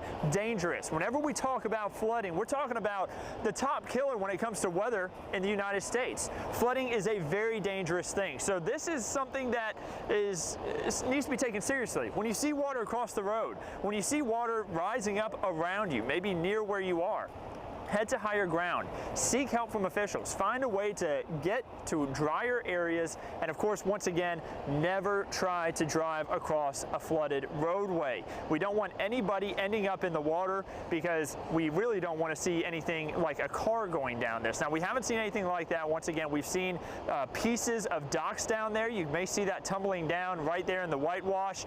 We also see some boats. There's a big tree right here about to go over the dam itself. You're about to see it just kind of tumble on over, and that's been the scene out here. A lot of water, a lot of debris, all coming from areas that have already seen a ton of rainfall. Upriver towards Llano, where they had the bridge collapse. There's a lot of water coming down here. There's a lot of debris. Stay out of the water if you're anywhere near it. And once again, just be safe out there. Not only do you have to worry about this flooding issue, also a lot of rain, wet roadways. Just be safe outside. If you don't have to be out today, I'd suggest it would be a better day to just kind of stay in, stay dry, and also stay warm. It's cold out here.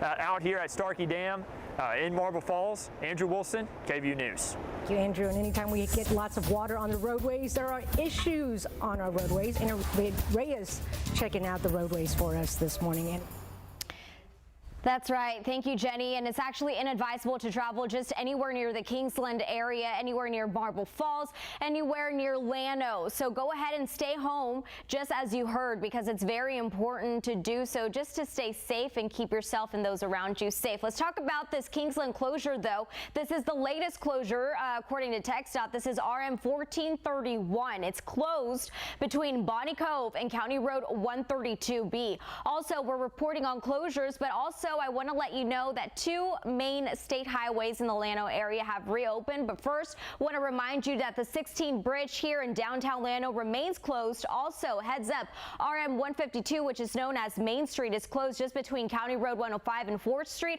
Also, RM 2323 is closed in Llano from Regu Road to Old Fredericksburg Road. So back to those roads that have opened. So TxDOT did send out this report earlier this morning. So this is State Highway 71 and 29. These are both west of Llano. These roads are back open, but this does not mean they need to rush out there and drive out on these roads. Still take precaution and still reduce your speed, and just make sure you are aware of your surroundings. Also, it's important to know which roads or crossings are not safe to drive on, and the ATX Floods Map website updates closures every time a road closes, which is what you're seeing right here. Right now, there are more than 200 crossings closed in the surrounding Austin area. Jenny?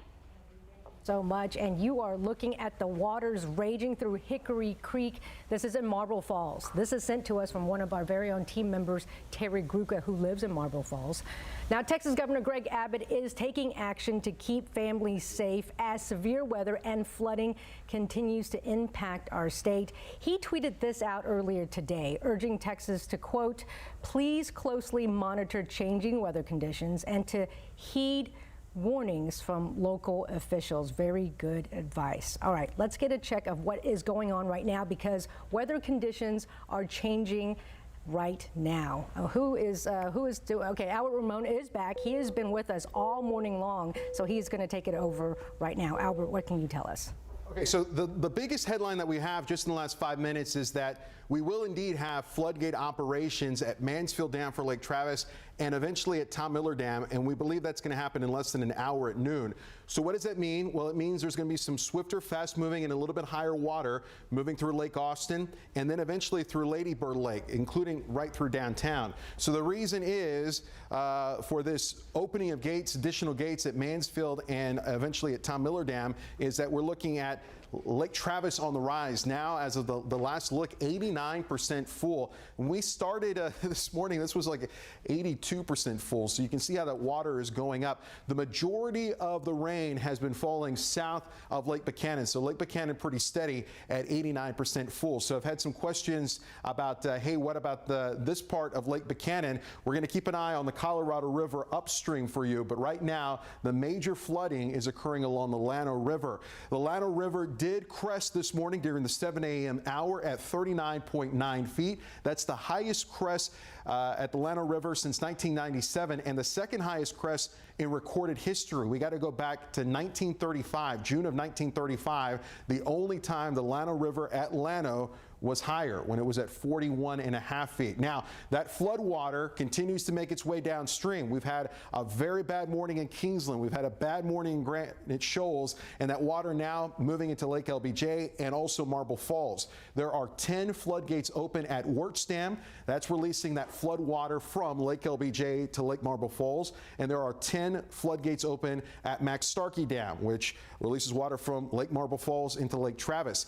That's where we've had those live pictures in the last hour from digital meteorologist Andrew Wilson. Incredible to see the force of water that's moving on in. So a lot of water coming into Lake Travis via the Llano River by way of those floodgates at Wirtz and Starkey Dam from Lake LBJ to Lake Marble Falls, respectively. But we also have flood water coming in from Sandy Creek and also from the Pedernales that's coming right on in. So that's why we're seeing that dramatic rise at Lake Travis. So what does that mean? Well, I think we are probably going to see Lake Travis, may not be today, but over the next couple of days, get up to 100% full. And the Weather Service is seeing that, and so is the Lower Colorado River Authority. And thinking ahead, they're going to start to release water out of Lake Travis. This is Mansfield Dam right here, and Mansfield Dam goes into Lake Austin, or see if I can move my map, but I can't. But anyway, that water will continue to make its way closer to the west side of Austin, and that's why we're expecting dam operations by noon at Tom Miller Dam. So nothing to be overly concerned about if you live here in the city of Austin.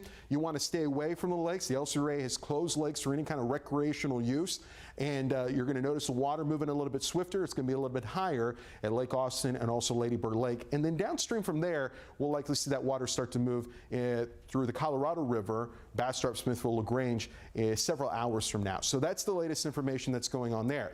So aside from the river flood warning for the Llano River, and also places like Sandy Creek, the Pedernales, and even up here towards the South Fork of the San Gabriel River, we also have flash flood warnings in effect. And this is because of the heavy rainfall we had last night and into the early morning hours out in the hill country. So flash flood warning in effect for Mason, Llano, Gillespie County, even portions of Burnett County. Because of low water crossings, there are several roads in the hill country, especially in these three counties, that are still closed from rainfall from last night. They're flooded out. So the National Weather Service saying avoid travel west of Austin for the most part, but mainly in those three counties out towards the west. We also have those evacuations ongoing in Kingsland and Granite Shoals, and in Llano County, the emergency management sent out a civil emergency message. You don't hear that often, but they sent out this message saying that if you're in Llano County and you live within a quarter mile of the Llano River, you need to get to a higher ground. You need to evacuate. Here's a look at live Doppler radar, and let's concentrate on the rest of the area because we don't want to forget about Austin and our friends off to the east. This is where we have most of the action. Forecast models have done a really good job saying that the heaviest rainfall this afternoon will be along and east of the interstate. That's good news because it's not going to take a lot more rain out west to cause additional problems. There are some light to moderate showers around Fredericksburg and the LBJ Ranch and south of Llano, and actually right around Inks Lake and Lake Buchanan. But here's some heavier stuff not too far from Cedar Creek down towards Lockhart, and now getting a little bit closer to Luling, extending off towards the south towards Seguin along I-10. Look at the radar. You see the showers coming in from the southwest.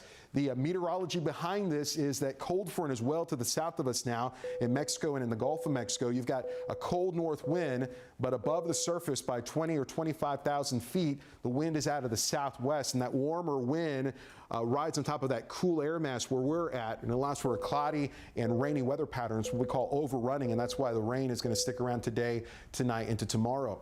Flash flood watches continue out west, so even though Blanco County not under a flash flood warning right now, one could be issued over the next several hours with any additional rainfall that will be moving in. We are stuck in the 40s today with a chance of rain best along and east of the interstate. Rain chances drop tonight. There'll be some showers around, but nothing all that widespread, nothing all that heavy on Wednesday.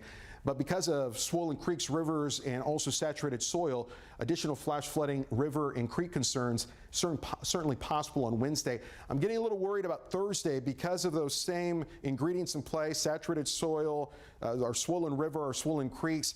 we get another disturbance with a 70% chance of rainfall, and that could allow for additional problems on Thursday. May not be until Thursday afternoon, Thursday evening until the Llano River goes below flood stage. So that's why that's still a worry. And notice the rain chance is staying high Friday. We're looking at scattered opportunities of rain on Saturday, and we finally start to get into at least a drier weather pattern and a milder weather pattern by early next week. We'll come back in a few minutes. We'll get you updated on the latest numbers. I'm going to give you a tour from Mason to Llano downstream and also talk about the San Gabriel River. All that in just a couple of minutes, but now here's Jenny. So much. All right, and here's a live look at downtown Austin, where folks are getting ready for a debate between our two candidates for Texas 21st congressional seat, between Joseph Kopser and Chip Roy. This is coming up at noon. That's right. Here are Joseph Kopser, Chip Roy again. Joseph Kopser, a Democrat, Chip Roy, our Republican there. This is moderated by our very own Ashley Godot. Midterm elections coming up in just 3 weeks. Now, normally you would see this, but because of our breaking continuous coverage of the flooding, historic flooding going on in the Hill Country, you can watch this on KVUE.com. This is, they're preparing, coming up in just about 45 minutes. This is over at the Google Fiber downtown. So you can watch that live at KVUE.com. Joseph Kopser, a veteran, he owned Ride Scout. So he sold that and he wants to go into a public life there. And so you can watch that full debate coming up at noon. And then later on at 8 o'clock tonight, after Ashley Godot moderates that debate, she's going to rush on down to San Antonio and cover this debate between Ted Cruz and Beto O'Rourke. That's starting at 8 o'clock and will go until 9. This is the third scheduled debate. Of course, the second one didn't go because of all that stuff going on with Brett Kavanaugh up in Washington, D.C. Ted Cruz canceled, but this is the last of the scheduled debates that will be going on in San Antonio. Back to the debate at noon. That debate is done in partnership. We're sponsoring that one. That one's done in partnership with the Greater Austin and San Marcos Chambers of Commerce at noon. And again, moderated by our very own Ashley Godot. And the one tonight at 8 o'clock. All right, back to our continuing coverage of the breaking news of our weather. Take a look at this. This is from our TxDOT San Angelo. Current view of the north and south Llano Rivers and Junction from our TxDOT San Angelo. This is a current tweet that they just sent out there. Too bad we can't run that video, but this is the current state of the north and south Llano River. Oh, there it is. There it is. Let's take a closer look at that. All morning long, we've been showing you footage of just how high the Llano River has gotten. Leslie Adamy has been live at that river, and it has just crested. Here is a recent one from Sheriff Robert Chody. Mother and child rescued after the vehicle washed off County Road 252 near Andice. And of course, another warning from an authority: don't cross low water crossings. There are hundreds of low water crossings that are closed. There is a website, Austin, what is that, ATX Flooding, Erica, that gives you constant warning. There it is, hundreds. There's more than 150, over 200 now that are closed, and there are some Williamson County, and of course there are dozens in the Hill Country that are closed as well. Can we show the one? Yeah, there we go. Here's one: major floods by Lake Marble Falls. Here is one from the National Weather Service out of San Antonio that they're telling them about. This person telling them, my parents' boat washed away last night. There are dozens of boats that have washed away down the river in Marble Falls that we have seen. And so tagging Texas weather, tagging Texas flood, an historical flooding event in Hill Country. Albert Ramon has been saying he hasn't seen anything like this since 1997. This is a historic event. Lots of tweets coming in. Look at this one. I took this video of Berry Creek in Georgetown, Texas. This was at 8:30 in the morning. And of course, water levels continuing to rise, tagging all of us, tagging Albert Ramon, tagging us. And of course, please keep it coming. Please keep tagging at KVUE. Sergeant Robert Barrera, excuse me, from DPS. Yeah, look at the Llano River, and that's this morning, and that continues to rise. You can see how serious this situation is. Folks along the Llano River have been warned to evacuate. Those, as a matter of fact, living a quarter mile from the river, been asked to leave, and we hope those residents have heeded those warnings. You're looking at ATX flooding. Floods.com. Those are all the low river crossings that are closed right now, more than 200. Okay, earlier we told you about the bridge at 2900 that is closed because part of it has collapsed. Well, our own KVUE's Molly Oak is in Kingsland now, and we hope to, yeah, she's there. Molly, can you show us what it looks like? How dangerous is it there? It's dangerous, and we can't pass along that message enough, and that's what officials here have been asking me to pass along as well. A lot of folks coming up to the barricades where we are now to get a look, because it is just a surprising view here of this 2900 bridge in Kingsland. I mean, just take a look, completely washed away. A new concern that people are bringing to our attention is power lines being down, worrying that this may isolate them in case of any emergencies. People also noticing boats, barges moving their way down the river. Since we've been here, we've seen just a lot of debris, major branches coming through, and of course still that rain coming down even harder now in Kingsland. So just another thing to worry about as people here try to figure out just exactly what is happening, what they need to batten down, and where they need to go. A lot of evacuations as well. I told you about the boat houses a little bit ago. Connor, if we can pan over to our right, you can see a lot of these boat houses. This is just one where you see some boats underneath that shelter. That is the story all up along this area where that river, the Llano River, has just flooded over into front yards of homes, potentially even into some of the homes. I think it's gotten up, just seems like at least 6 inches, maybe a foot since we've been here. It's hard to measure from our area since we're staying on the street, trying to stay as safe as possible. I know I heard you mention that atxfloods.com. We have you linked up on KVUE on our links mentioned page. That is something you really need to keep in your back pocket, especially with all of this rain. That's going to show you which roads are closed in your area specifically, as well as other areas too. But again, the big message is just to stay away, stay safe. I know you hear that turn around, don't drown. It sounds kind of like a broken record, especially during when all this rain and flooding happens, but it's such an important message to remember. And again, the story here is that people just never thought they'd see this bridge go. So a lot of people coming up to see, taking pictures. Again, if you are one of those people coming up, please stay behind the barricades. Too many folks have had to come out here, which brings the officer from stopping traffic back there. He's having to come up, bring everyone back behind the barricades to make sure everyone's staying safe during this flooding. Example of how powerful Mother Nature is. Molly Oak reporting live for us. Please be safe out there, Molly Oak. And okay, so this is a map of Shady River RV Park, and we understand that the Williamson County authorities, Williamson County Sheriff Robert Chody, evacuated Shady River RV Park on the San Gabriel River. This is in the 7400 block of Highway 29 east of Georgetown. We don't have the numbers of how many residents have been evacuated. Keep in mind, it was just a few weeks ago that Williamson County Sheriff's Office had to evacuate dozens of people from an RV park that had a wedding party. And so we're not clear if it's the same RV park, but it was an RV park in the Liberty Hill area. So the Sheriff's Office, okay, I'm being told by my producer that we're going to take a live look right now. Oh my goodness. And it's my understanding, is that a deck? That looks like a deck that's just going over. Wow. Starkey Dam. Starkey Dam. This is Starkey Dam. This is Albert. This has been happening all morning long. Boats going over Starkey Dam, and that was a deck. Wow. Yeah, so, is my microphone on? Yeah, your mic is on. So this is Starkey Dam. This is the flood water that the LCRA is trying to transport from the Llano River to Lake LBJ to Lake Marble Falls, and this is what you're seeing, the transition of that flood water from Lake Marble Falls into Lake Travis. All 10 floodgates are open at Max Starkey Dam. As you look live there, that's where meteorologist Andrew Wilson is currently located. I do want to tell you that we do have some new information when it comes to floodgate operations at Mansfield and Tom Miller Dam. Now, Mansfield Dam is what separates Lake Travis from Lake Austin, and we expect at least one floodgate to be open there at the top of the hour at noon. There's Andrew right there. Hi, Andrew. And we also, if you want to go to weather computer, guys, I can show you this this graphic that we have, and I can show it behind me. So first, let's start off with the chain of the Highland Lakes, and we'll start first in Lake Buchanan. And at this point, there are no floodgate operations right now.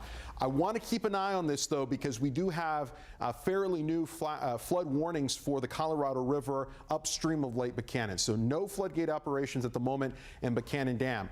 Here's what we were just looking at. To the right, that's Starkey Dam. That's just the southeast of Marble Falls, separates Lake Marble Falls from Lake Travis, and 10 floodgates are open there. At Wirtz Dam, separating Lake LBJ from Lake Marble Falls, Wirtz Dam has 10 floodgates open. That's that flood water being transported from the Llano River down these two Highland Lakes. And now, as that water continues to make its way closer to Lake Travis, at the top of the hour, we're going to start to see floodgate operations at both Mansfield Dam and Tom Miller Dam.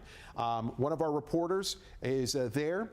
We also have Nathan Gogo and Jason Michael headed to Tom Miller Dam, so whenever this happens. So at least one floodgate open at both dams starting at noon, and the LCRA is saying as many as 4 floodgates could be open between noon and 6 o'clock. So what does that mean for Lake Austin? What does it mean for Lady Bird Lake? It means that starting at noon, we're going to see a significant increase in water flowing downstream. You're going to see a little bit higher water, a little bit more fast rushing water, and that's why the LCRA and the City of Austin wants you to just stay away from the lakes today, from Lake Buchanan southward, all right? It's just too dangerous to be out and about, no sightseeing.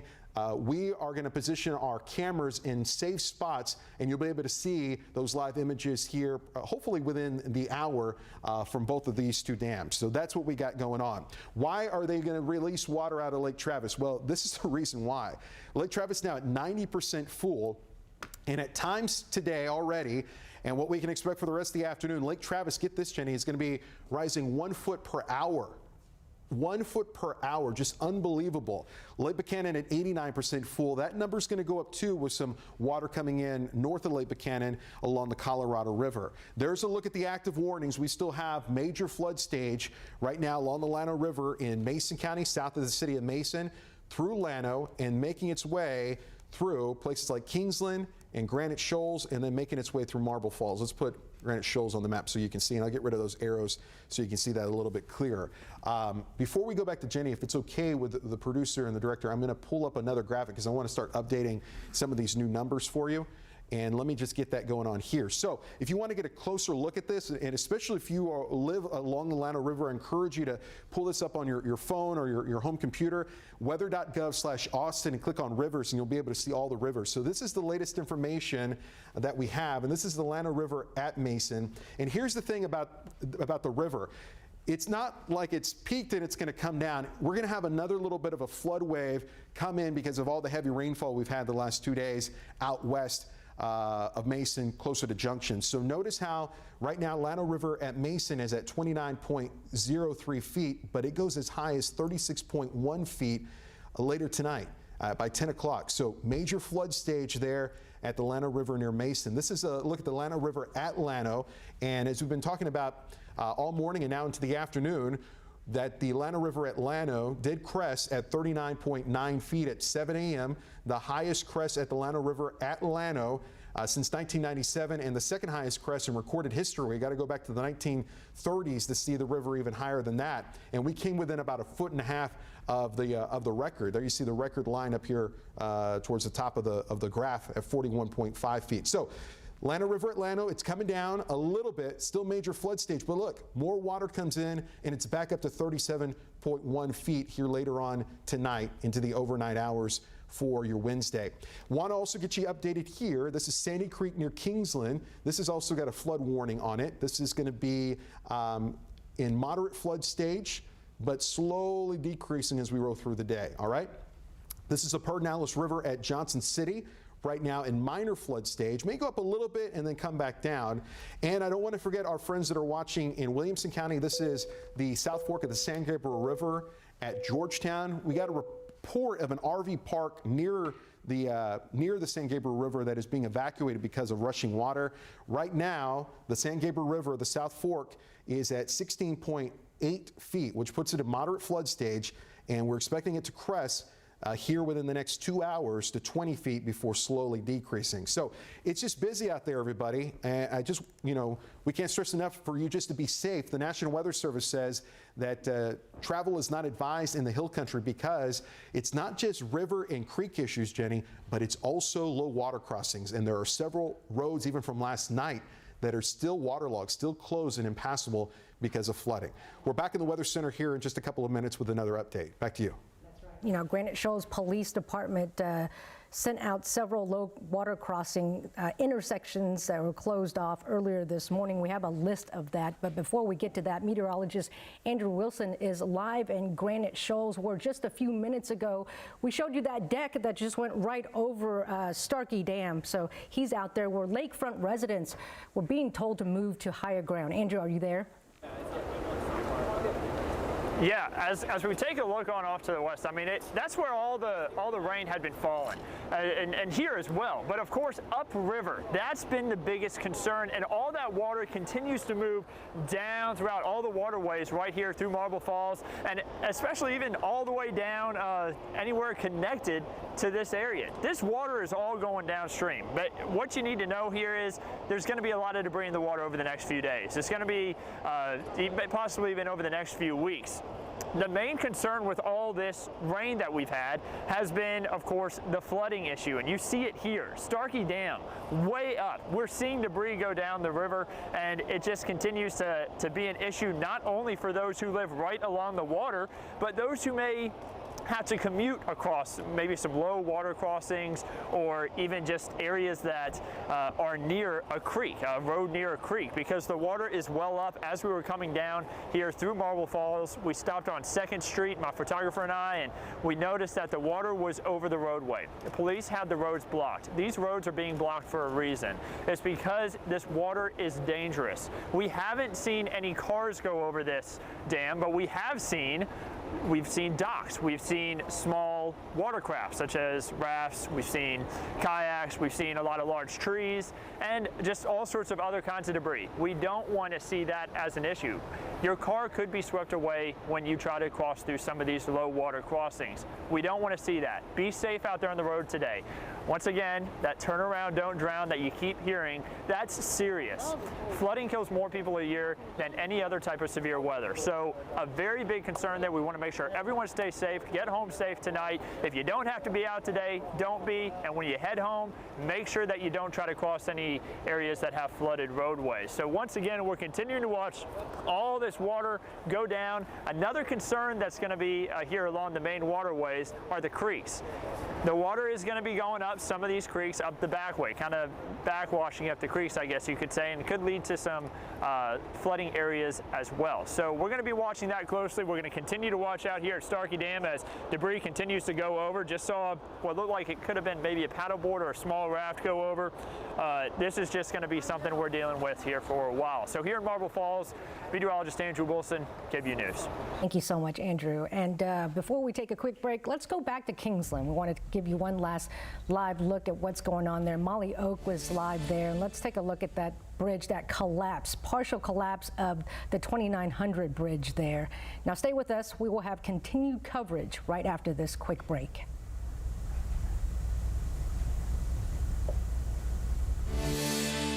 After my hysterectomy, I suffered from insomnia, weight gain, high cholesterol, low bone density, and I was on multiple medications. I lost interest in everything I love to do. After getting natural hormone treatments, I got my energy back. I'm no longer depressed. I'm off my medications. I feel like I did 10 years ago. Call 458-2000 for a free consultation today. HWC of Texas. Now you can get your life back.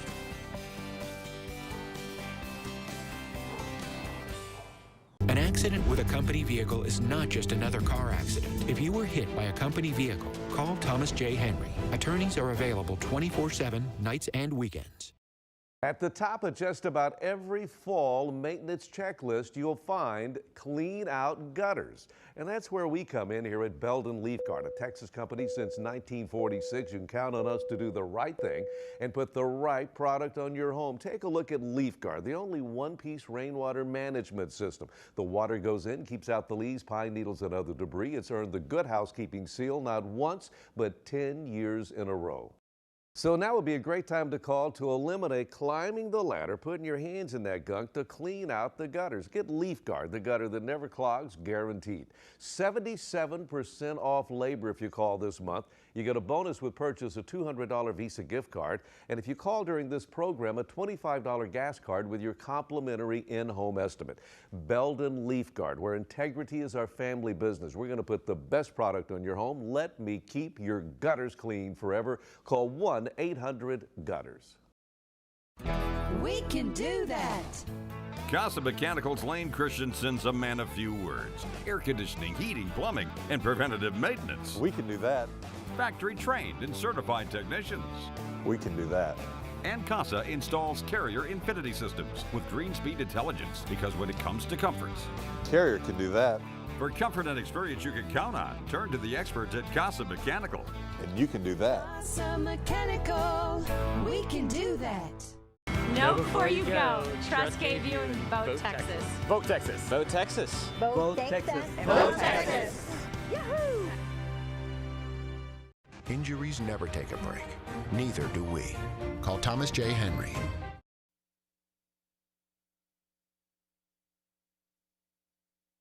Welcome back to continued coverage of our weather situation. You know, we've been on all morning long, and one of the LCRA operations is going on.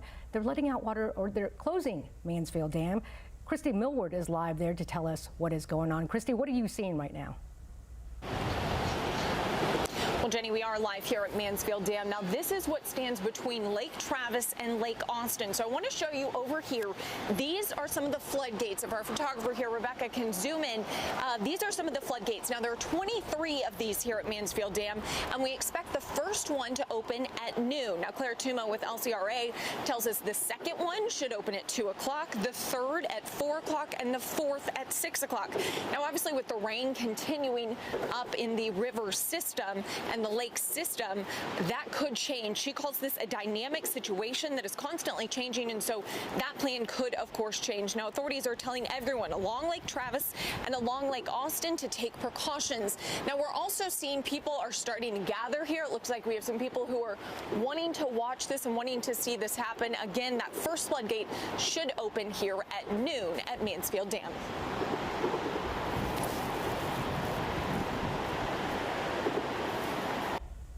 All right, again, they are closing gates over at Mansfield Dam, and that, of course, will affect Lake Austin. All right, let's get a check on our weather. Erica Lopez is stepping in right now. Erica? That's right. So continuing to update who exactly is under a watch, who's under a warning, and also what rivers are under some warnings. We've been talking about the Llano River all morning long. This is our major concern, and the reason why we do have lots of floodgate operations that are ongoing. So let me walk you through what exactly is going on in terms of floodgate operations. They're continuing at Wirtz Dam. There are 10 floodgates that are open, which is actually all of the floodgates that Wirtz Dam has, which Wirtz Dam then forms into Lake LBJ, and then after that is Starkey Dam. Now, this is all along the Llano River, and Starkey Dam has 10 floodgates that are open. They have been open all morning long. There's only 10 floodgates, so all of them are open, and then that forms Lake Marble Falls. So again, like Christy Millward just mentioned, floodgates operations then will be underway by about noon, both at Mansfield and at Tom Miller Dam. They're going to begin at noon, and we could have several floodgates open as we progress throughout the afternoon. And yes, there's more rain in the forecast. Here's what's ongoing right now with flash flood warnings that continue. You may think, if you're just tuning in, if you're someone who wakes up late, this doesn't look too bad. Well, as a matter of fact, overnight into the early portion of the morning, we had lots of rain going through the hill country, and now the ground is so saturated. River levels crested this morning at historic river levels in Llano, was the top second historic crest ever that we have seen on the Llano River in Llano, and now we have additional rain shower activity going on top of what we've already seen. Now, Heaviest of the rain we're tracking as of right now is for our eastern counties east of Austin. So Austin actually hasn't had the majority of that rainfall accumulation that we've seen. So here's what's going on in terms of temperatures. Also, temperatures are still in the 40s at 48 degrees in Austin. It is cold out there for anyone who's battling the flash flooding concerns. First responders, folks that are volunteering, helping out those who are evacuating. It is not fun out there, especially reporters who are giving you the live updates throughout this morning. We're talking about a wet, cold, and also still breezy type of conditions out there this late morning into the afternoon, and then temperatures about in the 50s for our eastern counties. Again, rain is ongoing. This is going to be the case, as a matter of fact, possibly through the rest of the week. We're talking about rain chances that are in the forecast, scattered to widely scattered showers throughout the rest of the work week and even into the upcoming weekend. Here's a look at the flash flood watch that remains in effect through this evening. We'll make sure to update you guys if it is extended. It includes Burnett, Blanco, Gillespie, Llano, and Mason counties. Because of the rainfall we've already seen, additional rainfall that will happen is likely to make a bigger issue of the flash flooding concerns that we are already experiencing. So short-term forecast resolution models are keeping us wet both east and west of Austin. Still a few bands possible for Austin, but looks like we may get a break this afternoon. Any break will be beneficial, but unfortunately showers regenerating possibly as we head into the evening, and then fast forwarding into Wednesday, showers likely to regenerate by tomorrow as well. So this will not be something that just completely diminishes as an issue. This will be an issue that likely will be tracking throughout the rest of the week. Here's a look at your rain chances. Scattered showers continue into Wednesday. Thursday, scattered showers likely, and then we're talking about widely scattered showers Friday into Saturday, possibly seeing a break with just an isolated shower possible on Sunday, but notice rain chances start to increase as we head into next week. And on top of that, high temperatures, at least we'll get out of the 40s, but bumping back into the 50s. It is a winter-like week. That's going to continue. Our average temperature for this time of the year is about 80 degrees. We will be about 20 degrees below average as we head into the end of this week, but likely still about 15 degrees below average for the weekend. And our 8 to 14 day outlook keeps us above average when we're talking about rainfall, which obviously if we were talking about this much rain in the summer, this would have been awesome. Unfortunately, when we're talking about so much rain in a short period of time, that's when the flash flooding concerns come into play, especially for us here in Central Texas. We are known as Flash Flood Alley because of the lakes, because of the rivers, and exactly why we're running into this issue right now. All the rain has washed out our allergy count today. We'll make sure to update you in the Statesman, but your next 7 days keeps us wet, it keeps us cold, and likely to continue to have flash flooding threats throughout this week. Jenny? Erica, thank you so much. Wanted to tell you about what Williamson County authorities are doing. They're trying to rescue neighbors from an RV park, rescue them to safety, bring them to safety. They're evacuating the Shady River RV Park. That is near the San Gabriel River. This is another body of water that often floods. That is off of Highway 29. Highway 29. That is east of Georgetown. And this isn't the first time this RV park has flooded recently. This is the same RV park that flooded last month, displacing dozens of families. And Williamson County Sheriff Robert Chody actually rescued him and several other crews, rescued I think close to 80 people who were there for a wedding family. And there we go. This is several weeks ago. It was on a weekend, and there it is. They rescued some 80 people who were there. It was a Friday night, I believe, when it rained heavily, and had to rescue those 80 people who were there for a wedding party. Fortunately, no one lost their lives, but you can see how dangerous these situations can get rather quickly. All right, I think we're going to show some video from our very own Terry Gruca, who took some video from the Kingsland area. Is that right, guys? And I think or is it Marble Falls? I think it's Kingsland. She took so much video because she lives in the Marble Falls area, and so this is obviously a road closure from one of the areas. I mean, it's so many areas have been impacted that obviously this is a barricade. Please, if you see any water over the roadways, do not try to cross. It's Kingsland. But yeah, there's so many low water crossings. There are hundreds of them. If you see even a little bit of water on the roadways, they tell you to turn around, don't drown. There's a reason for that, because you just don't know how deep it is. And especially on a day like today, go to atxfloods.com if you're not sure. There are more than 200. I think Anna V. Reyes has been saying over 200, right? And here's a map for that. In just the Austin area alone, these are the low water crossings that are closed in just the Austin area. In Wilco, there are several dozen, and obviously in the Hill Country, there are bridges that are closed. 1431 is closed near the Lago Vista, and the nature preserves over there. It's impassable. And of course, you've seen the 2900 bridge. That's just collapsed. You can't get through that. Molly Oak is over there monitoring that situation. Meteorologist Andrew Wilson is live in Granite Shoals right now, where he saw an entire boat deck just wash over Starkey Dam there, and where they are asking residents to move to a higher ground because of how potentially dangerous that situation is over there. Andrew.